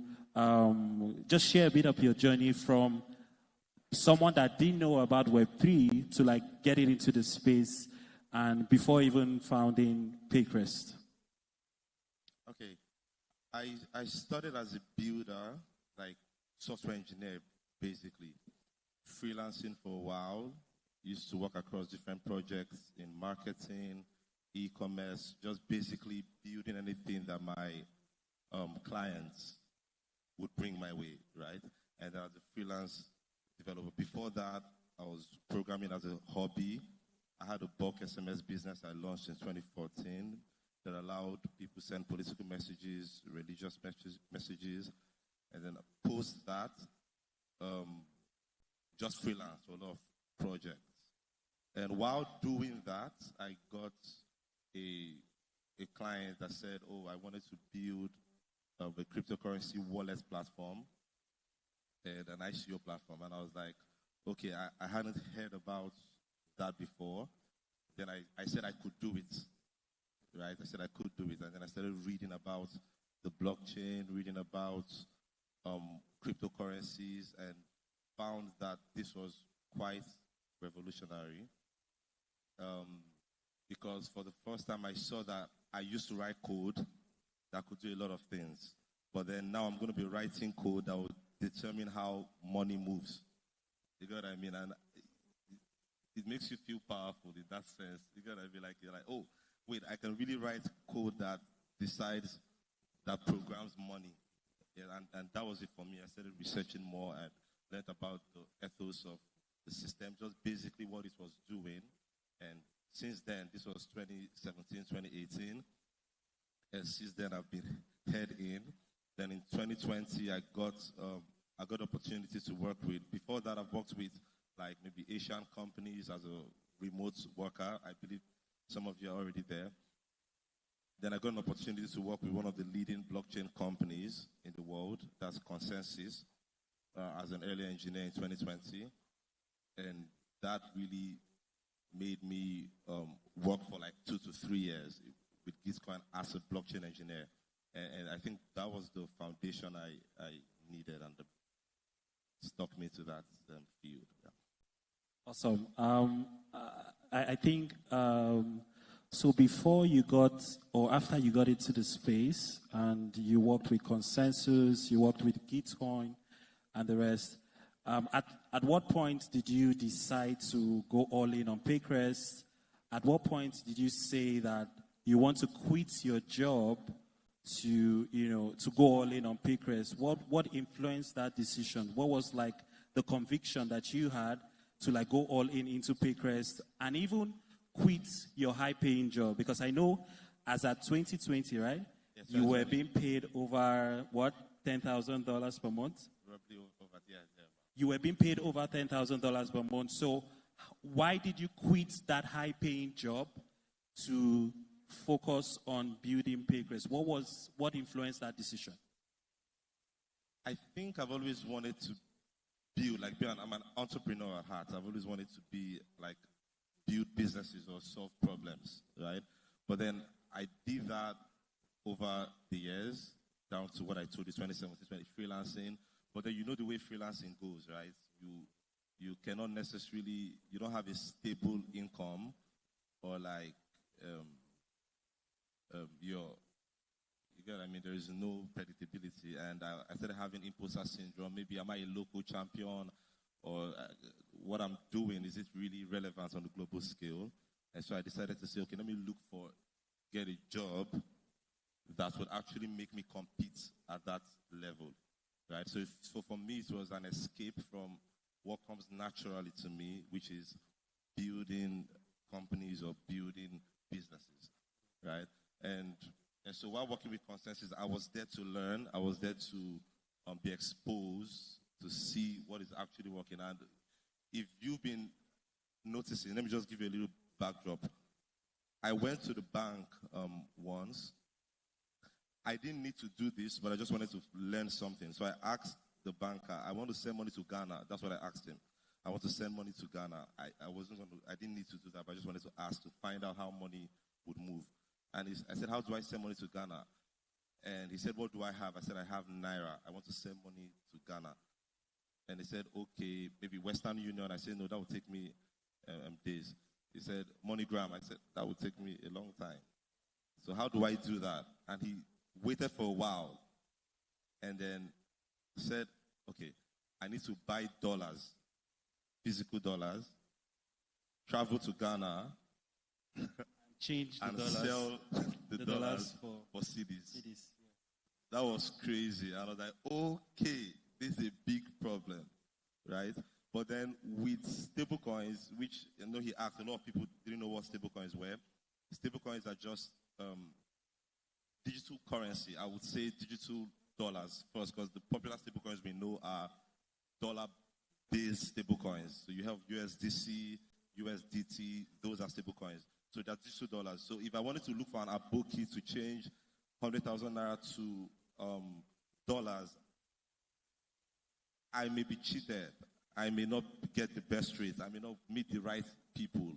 You get what I mean? And if I wanted to buy, let's say, $10 million worth of dollars, for example, because of maybe cross-border interactions, I wouldn't have up to over 10 billion naira in my hand. I'd be going to, I don't know where they do that in Enugu. But Bureau de change. I won't carry that amount. But with digital dollar, with my phone, I can just basically get, no matter how much dollars I want, even if it's $1 million, 10 million, 20, 50. So that was remarkable, knowing that money was moving from physical fiat currency to digital dollars. So back to my Nigerian Ghana situation. Today, if I wanted to send money from Nigeria to Ghana, I wouldn't need to purchase physical dollars, travel, and then exchange that again.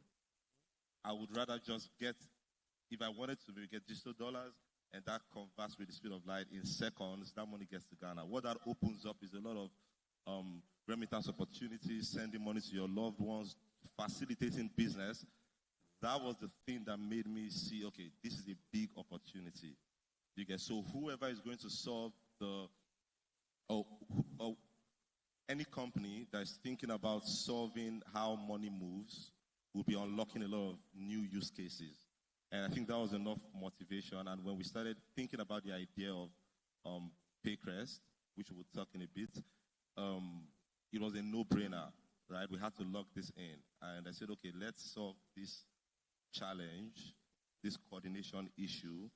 And yeah, I think that was the motivation. And did it come with a lot of fear? Of course, because you're earning money every month.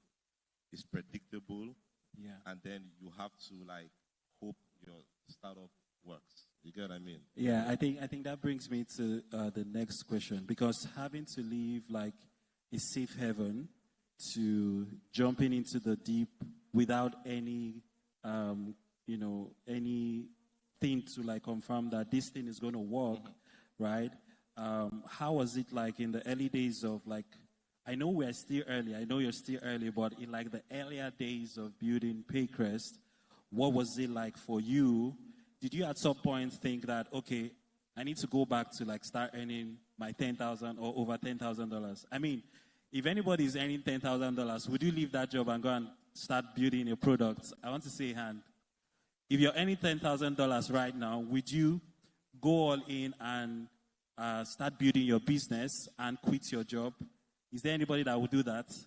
Oh, we have hands. Okay, we have entrepreneurs in the house. So, but what was it like building, in the earlier days of Paycrest? Did you encounter anything that just made you feel okay, I don't think I need to get this thing. I think I need to go back to my safe haven. Yeah. I think you would always have that thought as a founder. Any business person building a business, you always consider stability over, especially when you're global talent. You've actually worked for global companies, you would always have that thought, right? I remember, because I like to travel, and I remember, because when I was working at Gizcon and Consensus around 2020 down to 2023, between that time, your quality of life is different to a large extent. And then you begin a startup, but I didn't just jump blindly. Of course, I had a lot of savings, at least to keep you afloat for like a year or two. You need to have that clear so you don't. But then I remember once my spouse, my wife, she said something. She said she went to the market or so, supermarket, and then came back. I was like, I started knowing the prices of things. So she said, I started knowing the prices of things in supermarket. I'm like, oh shit, this is real. You get what I mean? So I think for me, I like to hustle. I don't mind drinking Gary and sleeping in the back of my car to just ensure you build stuff. But when you have people that depend on you, then it's a different conversation. So you need to be sure the bet you're making is going to work. You need to have savings at least to keep things afloat, and you need to reduce. So telling your loved ones that, you're going to reduce your cost of living, the things we used to do, we wouldn't do that. So I'm grateful for that. Yeah, but you keep asking yourself those questions, but you move regardless. So what was like the validation during those early days? What kept you going? And if there are like any failures that you like encountered, can you like share with us like any of the rough patches that you've encountered during the earlier days? I know things are like a little bit clearer. The vision has begun to manifest in bits, but before all of that began to manifest, I'm sure you must have encountered like some road bumps, right? So what was like the key validations for you at those points that you say to yourself, I need to keep working on this, I need this to work, right? And if there were like any failures that you'd encountered during that times, how did you overcome them? Yeah. Okay. I think that when we're building Paycrest, I'm a co-founder, we started building Paycrest. We'll talk about that later, but Paycrest basically just helps you bridge stablecoins to fiat, but not in the way a lot of platforms would do. Instead, we match stablecoin orders to liquidity providers. So you're like building a liquidity network where if you wanted to send money from maybe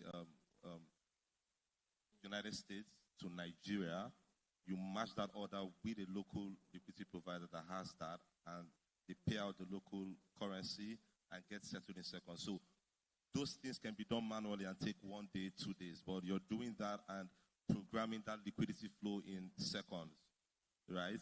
And so some of the earlier challenges that we faced was how do we get liquidity providers that would say, oh, I'm an exchange, or I'm a business, or I'm a high net worth individual, and I want to put down my liquidity or my money down without clarity on the demand side.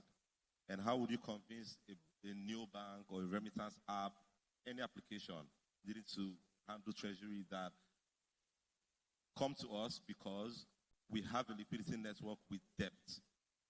So that chicken and egg problem is always there, and so we face that early, but without having all the understanding or clarity, you just have to keep listening to signals, right? One early signal was, I remember doing a Twitter video. I remember the night when I was able to do a first transaction on Paycrest, where money went from my wallet, stablecoin wallet, to my bank in seconds. I remember crying that night. I won't forget it. Right? Because when you're building a protocol like that, there are multiple components that you're just building with the faith that when all these things come together, it would work. Yeah.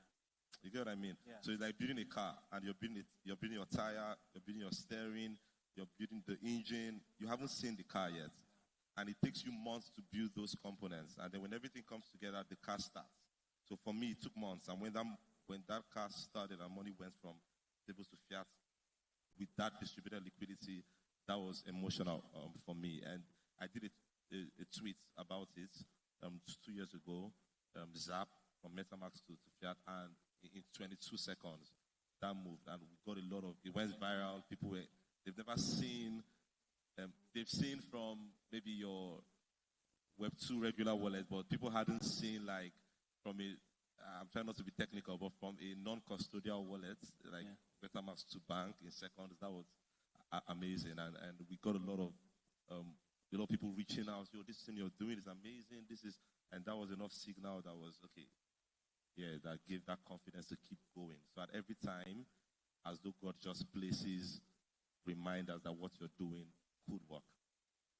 Yeah, that makes sense. And I think one of the questions while we're talking is I feel like a lot of people don't understand this, these things you're saying, like liquidity provision, infrastructure, and all of that. So I want you, like, in plain terms, in plain English, to, like, break down what Paycrest does and what actually is all of these things, and how does it benefit, the listeners this afternoon. There's an example I like to use. If you have used Uber here, right? You've used Uber, and I think we'd even use both coming here. So you use Uber or Bolt, and you book a ride. You're the passenger. The Uber is the driver, at the other side you have drivers, passenger drivers, right? I can go outside and book and just wave at the taxi. I can do that. I don't need an app for that. I can wave, but I would wait for like 1 hour, sometimes 15 minutes, depends on where I am, maybe 10 minutes, however. And so, but if I was having an emergency, would I want to risk that, right? But what Uber and Bolt helps us do is that they don't own cars, but what they do, they help you route your travel needs to the driver, and does that price discovery, also does the matching, and immediately I can order an Uber, and in 3 minutes I'm picked up. It's predictable, and then I also move like that. So you know where I am per time. There's mapping, there's everything. So it's verifiable, it's predictable, it's fast, right? So that's what Uber does for transport, right? So think of that, but then Paycrest does that for money movement, right? So I have Nigerian Naira, or I have stablecoins, and I need the other person to receive the currency they want. Let's say I'm starting my transaction as USD, and the other person wants to receive Naira. People already have Naira in the target country. The originating sender has another asset. They can go on WhatsApp. They can hop through 15 WhatsApp groups. They can negotiate price that will take 1 hour, 2 hours. They could go on P2P platforms like Binance they could go on those platforms or Bybit and negotiate those things, but they're open to being scammed. They're open to delays, taking an hour, 1 hour, open to disputes that will take days to resolve at best, or get scammed. But then what Paycrest does is allows that demand meet the liquidity provider, meaning that's the person with that local currency, and matches that the way Uber would do. Now, Paycrest doesn't hold the stable coins, just as Uber doesn't have cars. Paycrest doesn't hold the local currency, but that price discovery, the matching that would normally take days, now happens in seconds. So to my Ghana-Nigerian example, I can move money from Nigeria to Ghana in seconds, powered by stable coins. You get what I mean? Good? Sure. So we don't have much time, but I feel like for someone that doesn't understand stable coins, that is sitting here, what is one thing you want them to remember from this conversation? Because we're talking about infrastructure that powers stablecoins payment around the world. So for someone that is still sitting here that doesn't really understand what stablecoins is all about, what liquidity provision is all about, what all of these things you just said is all about, what is one thing you want them to take out from this conversation? I think everyone knows AI. Everyone have probably used ChatGPT, right? And whether you use AI or not, it determines what your relevance would be in the next few years, all right? Some people say, is it going to take my job? Or it doesn't matter whether it takes your job or not. What matters is how much are you learning about where the world is going to, right? So when it comes to money, stable coins or digital, there's digital naira, digital dollars, is how money moves today. Is how countries interact. Is how the United States or China would do trade with Nigeria.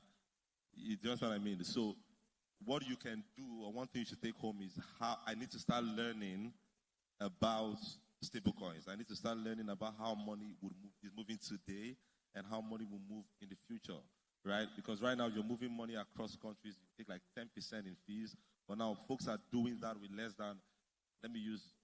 Maybe $1, right? That's like 500 naira. You're moving money or less across countries. So for you, if you're new to the whole thing, it's about education, learning. It's not fear, but it's necessarily about how much can I learn so that I'm useful in where the world is going as relates to money. And also I'm able to use the available technology to better my life. All right. Please, a round of applause for Mr. Chibi for those answers. I think before we leave, he has a giveaway to do. I'm sure most of you would want to hear that, but every winner would be going with at least 50,000, right? Okay, let me talk on that.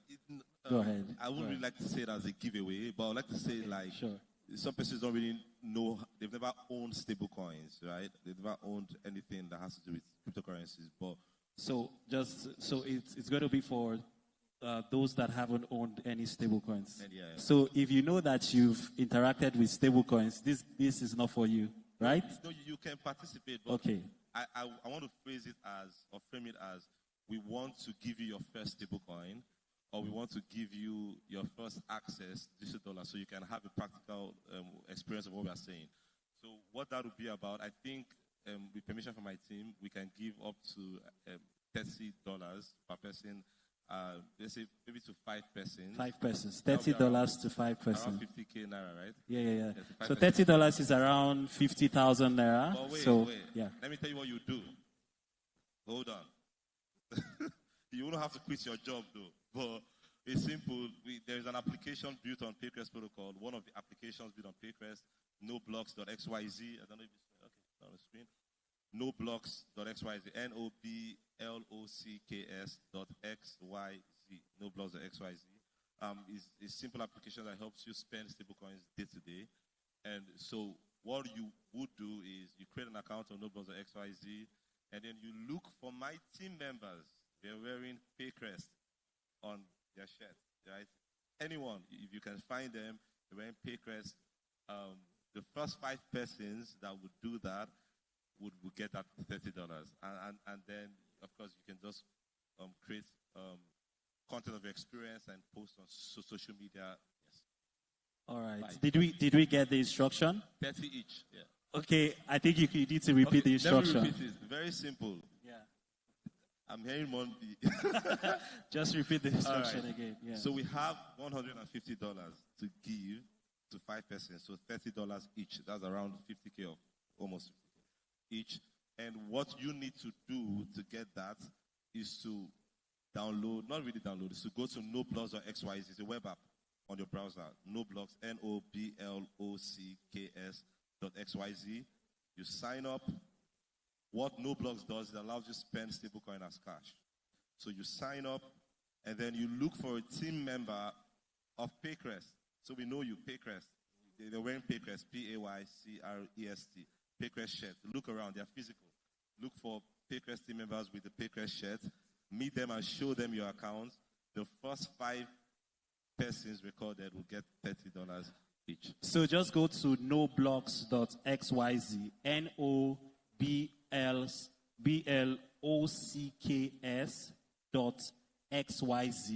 You create an account, and once you create an account, the first 5 persons to meet the team would get the $30. Sorry? And please don't move after this event. Please don't. After this event, just do that. Do that, please. All right. Thank you so much. A round of applause, please, for Mr. Chibi one more time. And with that, we've come to this session. So please, if you have any further questions on Paycrest, I don't think we'll be able to take questions now, right? But There's you no can meet time. me. If you're building a fintech app, you're building any of that, you need to move stablecoin to fiat or fiat to stablecoin, please see me or see any of my team members. Yes, please, you can meet any of the team members. Thank you so much. Thank you. Yep. Please put your hands together for both of them. Please step forward for a picture.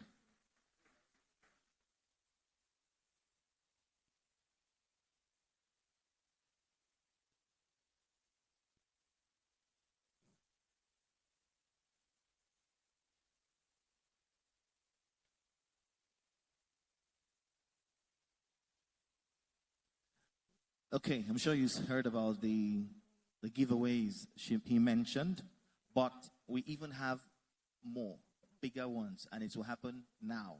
The next session, we're going to have another set of giveaways, and I'm not sure I'll be able to announce all of them, but then they are I mentioned earlier that we're giving out up to $1,000 today, and it's even not part of what he just announced. It's different, but the next session, just in case you want to step outside, this is that session you need to be part of. Sit back and win some dollars. It's not a small feat. So please, everyone, sit down. Don't move. Because I'm interested in you winning this money. That's why I'm saying don't go out. These dollars should stay here with us in this hall. Not people outside. Those ones outside, they should stay outside. You can call them to come in anyway, but if they don't come, we're fine. And it's a lot of money. It's not just one person. We're looking at more than 20 people. I'm giving out too much information. They will now know and come back and rush in.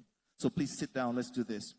Okay, ladies and gentlemen, we're going straight to that session I mentioned. It is called Democratizing Liquidity, How Anyone Can Become a Market Maker.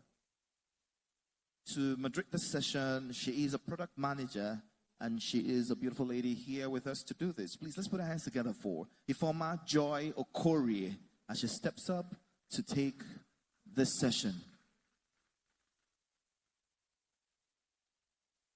Please keep clapping. Keep clapping for her as she walks up.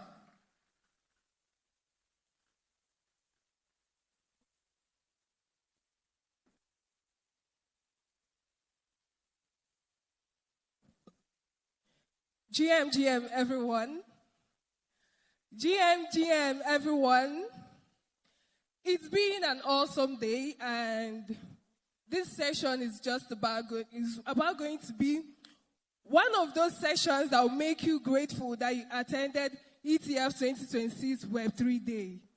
So, we all know that liquidity powers every market.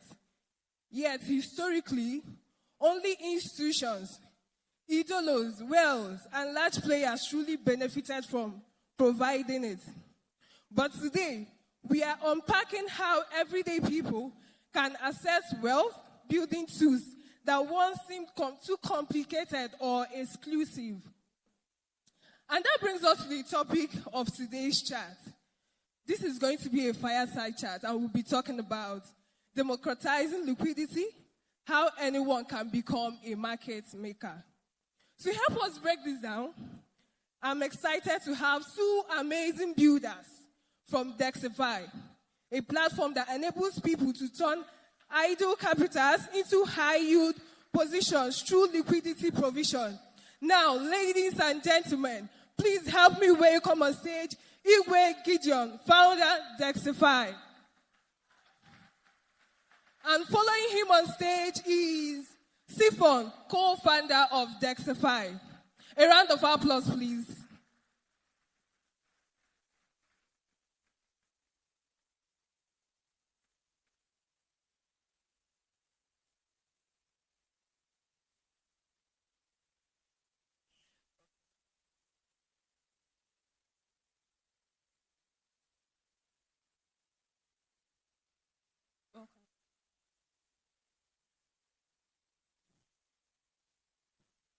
Right now, I'll be introducing my guest, and before we go into the matter of the day.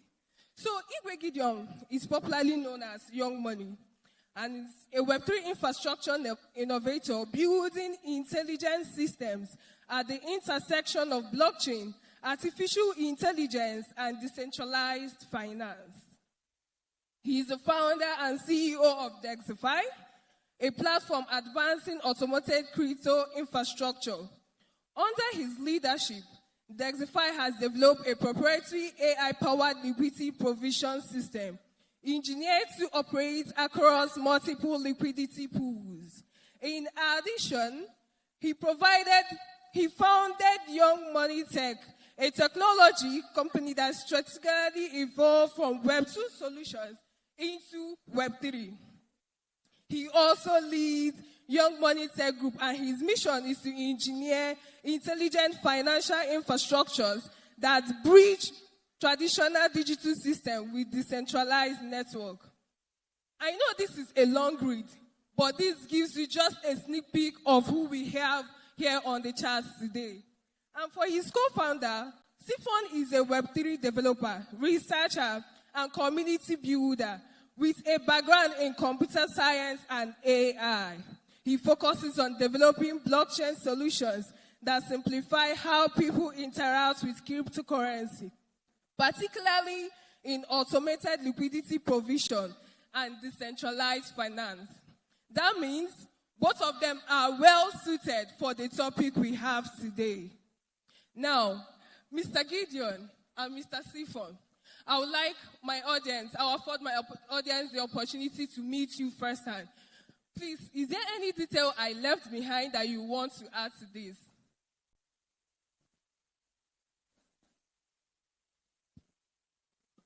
Okay, I think you've said it all. Iwe Gideon is a builder, founder of Dexify, and with me is Siphon, co-founder, been in this space for a while. Thank you. What about you, Siphon?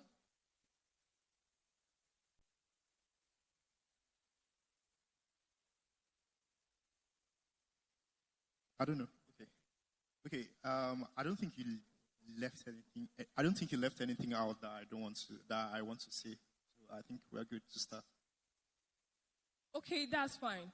But before we move ahead, I would like us to go on Twitter and also Google Dexify, Dexify.com or Dexify on Twitter, because in the course of the section, I'll be calling up 3 to 5 persons that will explain Dexify to us in one sentence or in a minute. So please go to Dexify on Twitter or Dexify. You can Google Dexify and learn about them. And I'll be calling up 3, 4, 5 volunteers that will explain Dexify to us right here in the course of the presentation or the chat. So let's move on. I would like to know what your first crypto experience was. Do you still remember it, and how did it go? Yes, please. Okay, my first crypto experience started 2014, February 13th, just prior to Valentine's Day. A friend of mine by the name Andrew came, and I've been hearing about crypto before then, but that was when I signed up with Cryptopia. That was the biggest crypto exchange at the time. So, and that was how we all got started. Well, it has been an amazing experience. All right, that's fine. What about you, Siphon? I would say my crypto journey started in 2019, basically, because I think that was when I graduated university, my first degree, and just like every other person, most people, I would say, when they are done with school, they always try to find what they have interest in, because when you're done with school, you have more free time to touch things, and that was how I started crypto. I started basically, maybe I would say the wrong way, because someone introduced me to something which was Ponzi, and I was thinking that was how crypto was, and it's took a lot of my money, and I was still curious, how does this thing work? And that's how I kept on delving in and evolving. Okay, there's this thing we say in Web3, that even if you join now, you are early. So you've known now that despite where people who you admire, where they are today, they started somewhere, they have an experience. And that brings us to the next question, where I'll be asking Mr. Gideon about his journey in the Web3 space. Because everybody, like I said, has a starting point. So, Mr. Gideon, how did you get into Web3? And how did that journey lead you here? Okay, just as I said earlier, the time when I started crypto, Web3 was not commonly used. It has not been involved. That was back then in 2014. So basically, cryptocurrency ushered me into Web3 February 2014. And I started with trading, buying a crypto coin, first crypto coin, Bitcoin. I was into marketing at the time, so I had some couple of money. I was a student and a graduate. So when Andrew introduced me to crypto, I bought Bitcoin, held for a while, and I started spot trading. I did a lot of airdrop, so I was also among the early bags when Binance came into Africa. I think that was it. So cryptocurrency in a nutshell ushered me into Web3. Right now, we've done a lot of things with different protocols in the Web3 space. That's amazing.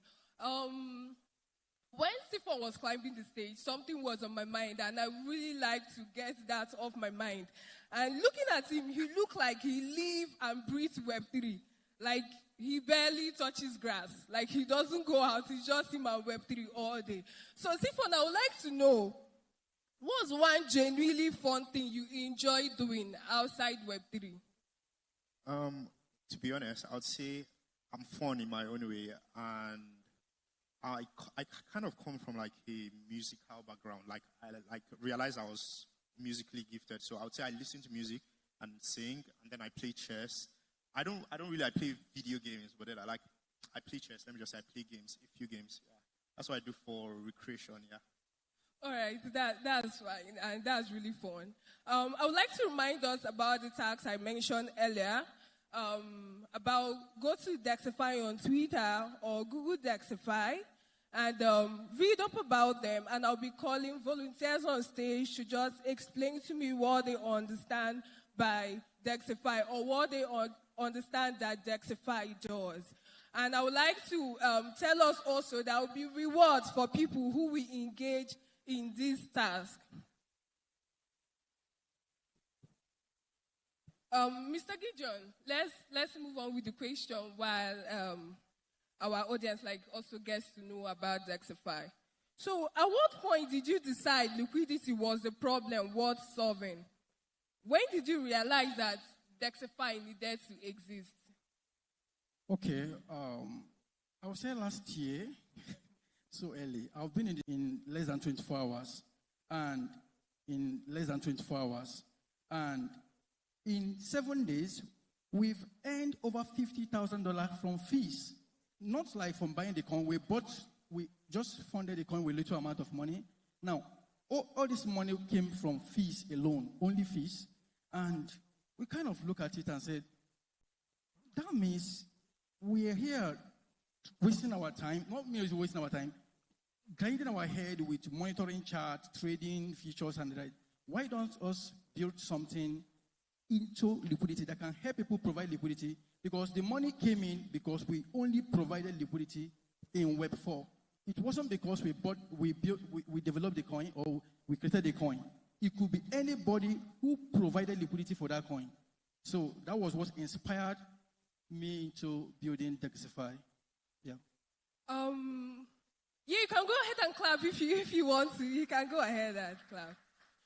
Okay, what I took out of that is that at first he was just doing it for fun. And I would like to say to each and every one of us here that you should learn to sell your fun.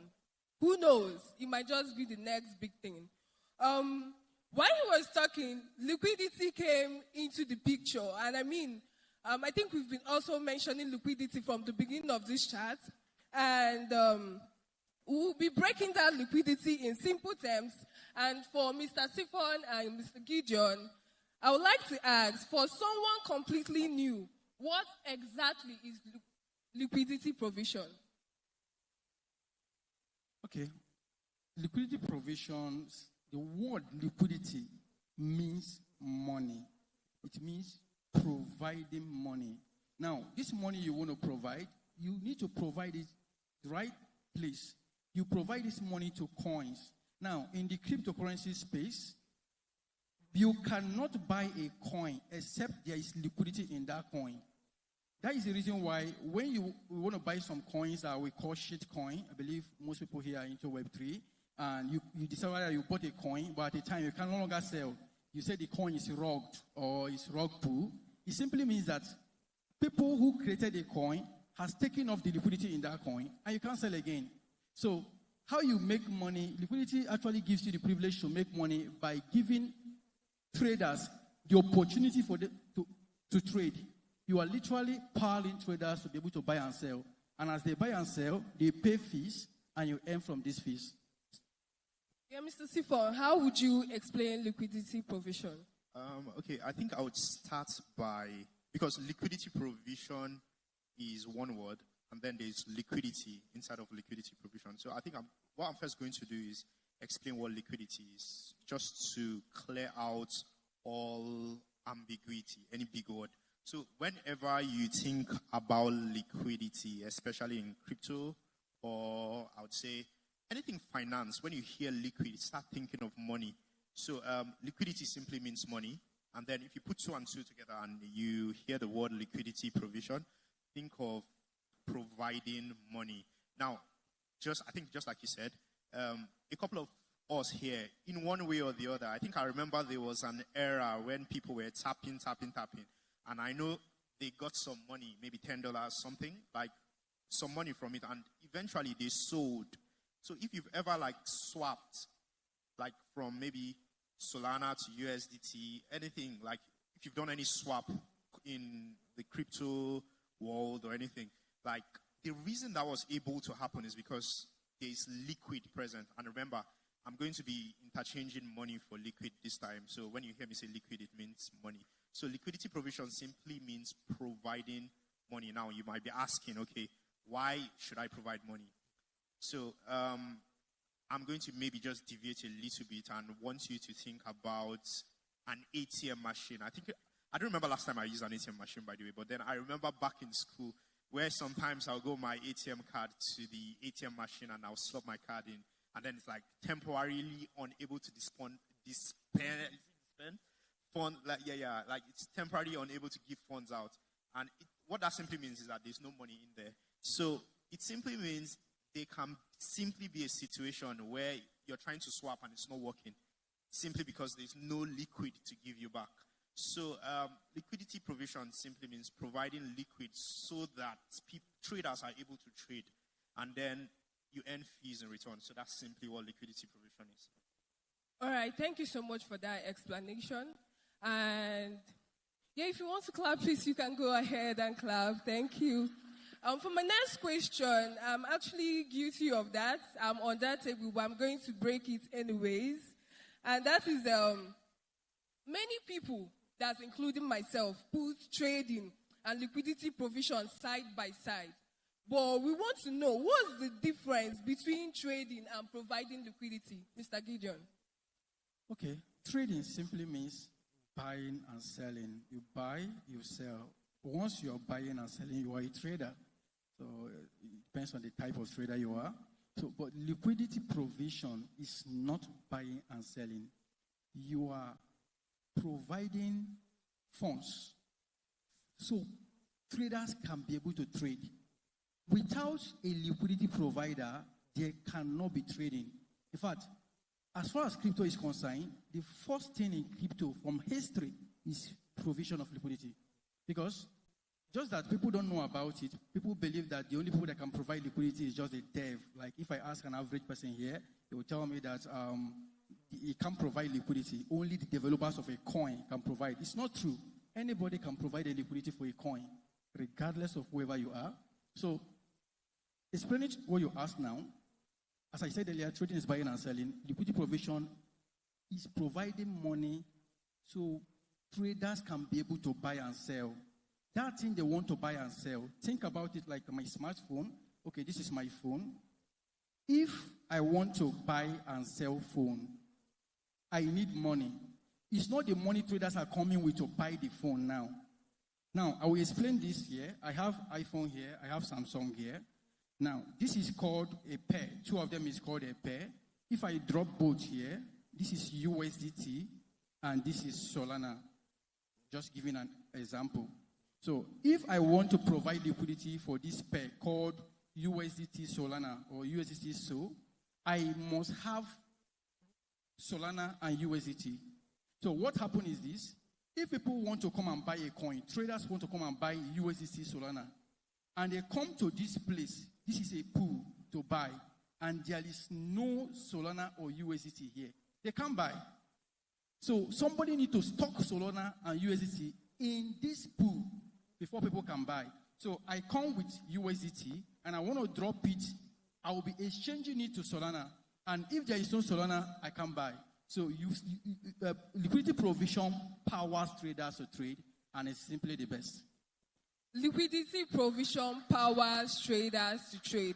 But I have a follow-up question on that, and I would like to ask, do we now say that liquidity provision is better than trading?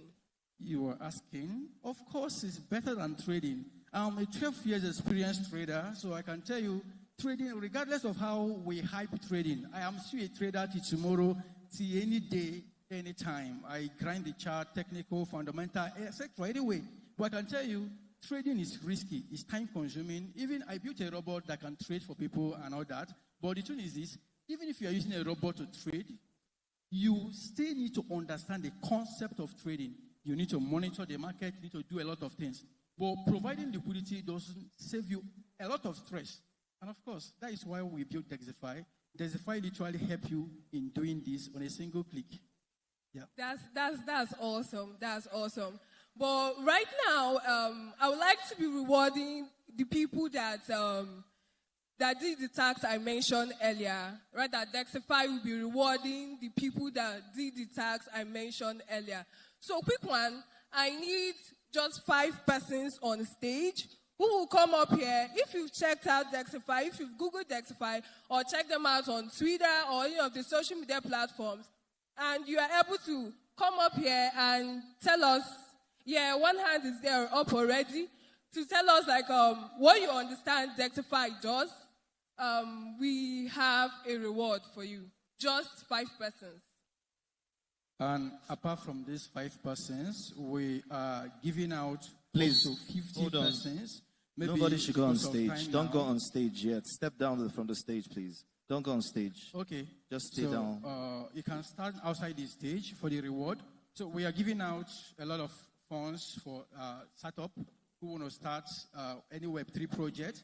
And we are also giving up for those money to people who are already into Web3. Our audience is people who are into Web3 already. We have $22,000 for this event to give out. We started already, and we have our contents. You can go camp the money in our booth. We are giving out vests and a couple of other things. And before the program ends, we're going to be announcing that. So let's go. Okay, please, if you came out for the tax, we can just have you here. It's fine. Or somewhere there, please. And, hello. Yeah, you on school uniform. You were coming. Please come. Okay, just explain Dexify.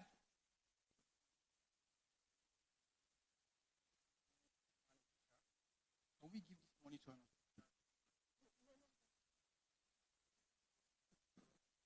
So, how many persons?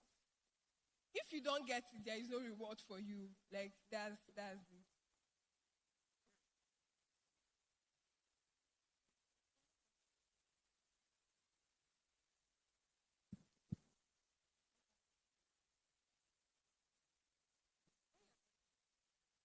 Okay. Good afternoon, everybody. My name is Obiefoka Onine, and from what I got about Dexify, Dexify is a Web3 app. No, I'm not looking at anything. Next person. That helps liquidity.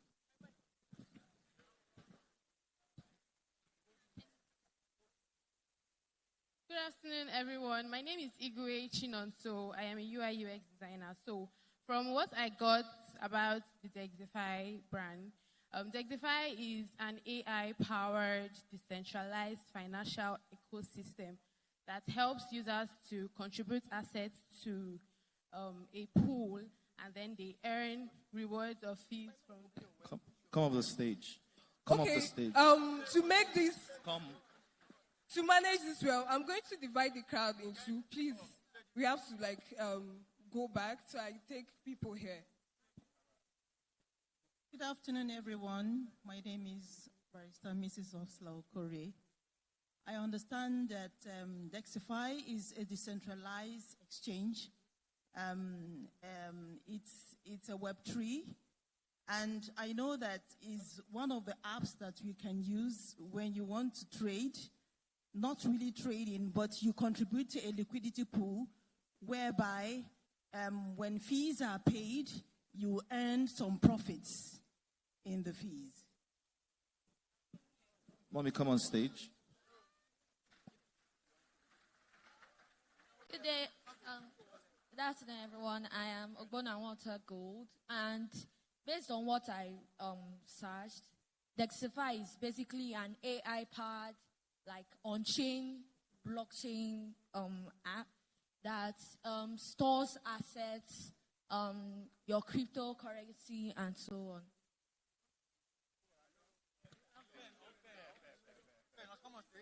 Fair, just come up. Good morning, good afternoon, everyone. My name is Chukudubem Davis. Okay, from what I noticed, from what I seen, Dexify is a app, a platform that helps traders provide liquidity for pools, whereby, and from what I read, which is actually mind-blowing, is that they can help you, you guys can give traders pools they can invest in.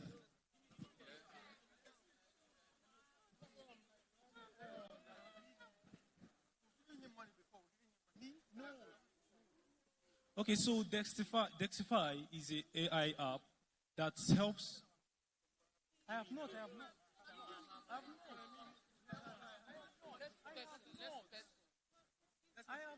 I've not partaken before.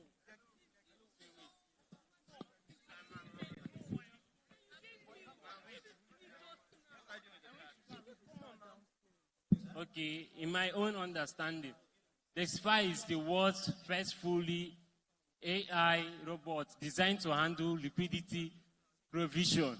It removes complexity, reduces manual method, and it helps users to participate in a structured automated system. So Dexify is an AI-powered. Dexify is an AI-powered app that helps people provide liquidity in the market instead of just trading. Now, what is liquidity? What do they have difference from traders?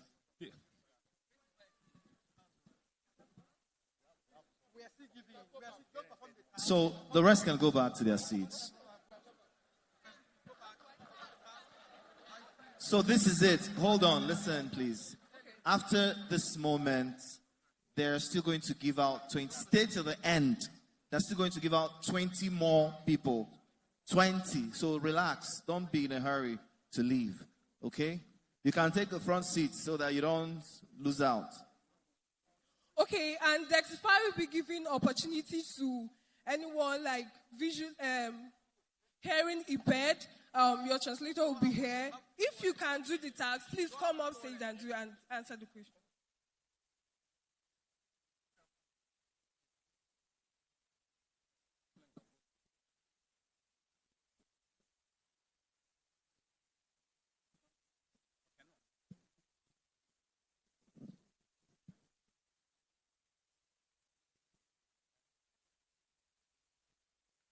Please, can the host and the presenters come up with a picture, for their picture? Please, you stand for your picture. So Dexify mean, an app that uses AI to transfer money,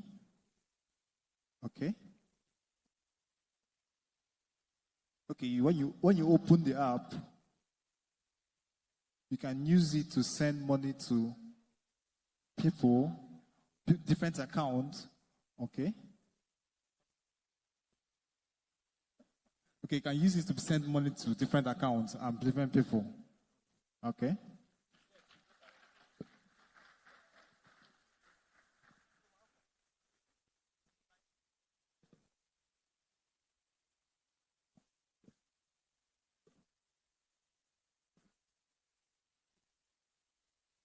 Okay, it's been an amazing session indeed, from the explanations to the giveaways that will continue after this time. So I was so excited when the hearing impaired lady came out to give it a try. That's actually like, I loved that. And yes, she's part of the people that want.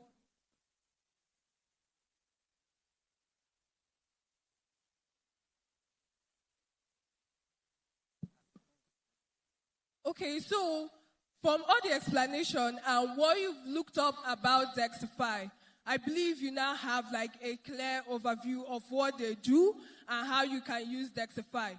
But we'll be bringing this session to a close, and remember that Dexify is still rewarding people who are participating in their products. You can go to their booth to participate. But one last task I'll be leaving with us is to go on Twitter. Take a picture of the stage now. You can take a selfie of yourself here.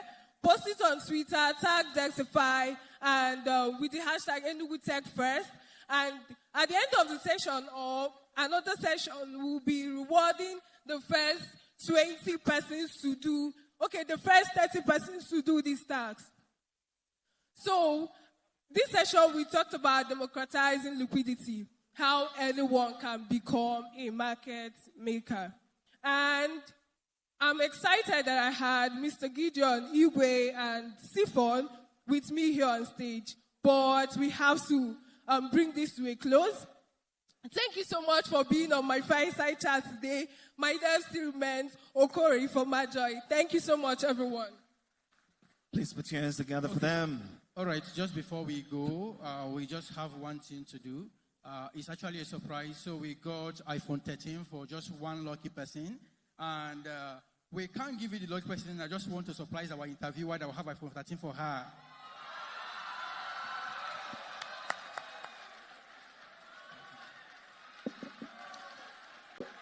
Aww.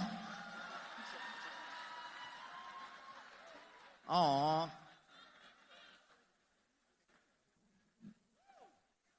Who was that person that said something about prayers yesterday? Is she still here? You said that. The Lord that answered by fire just answered this lady. If you see the phone,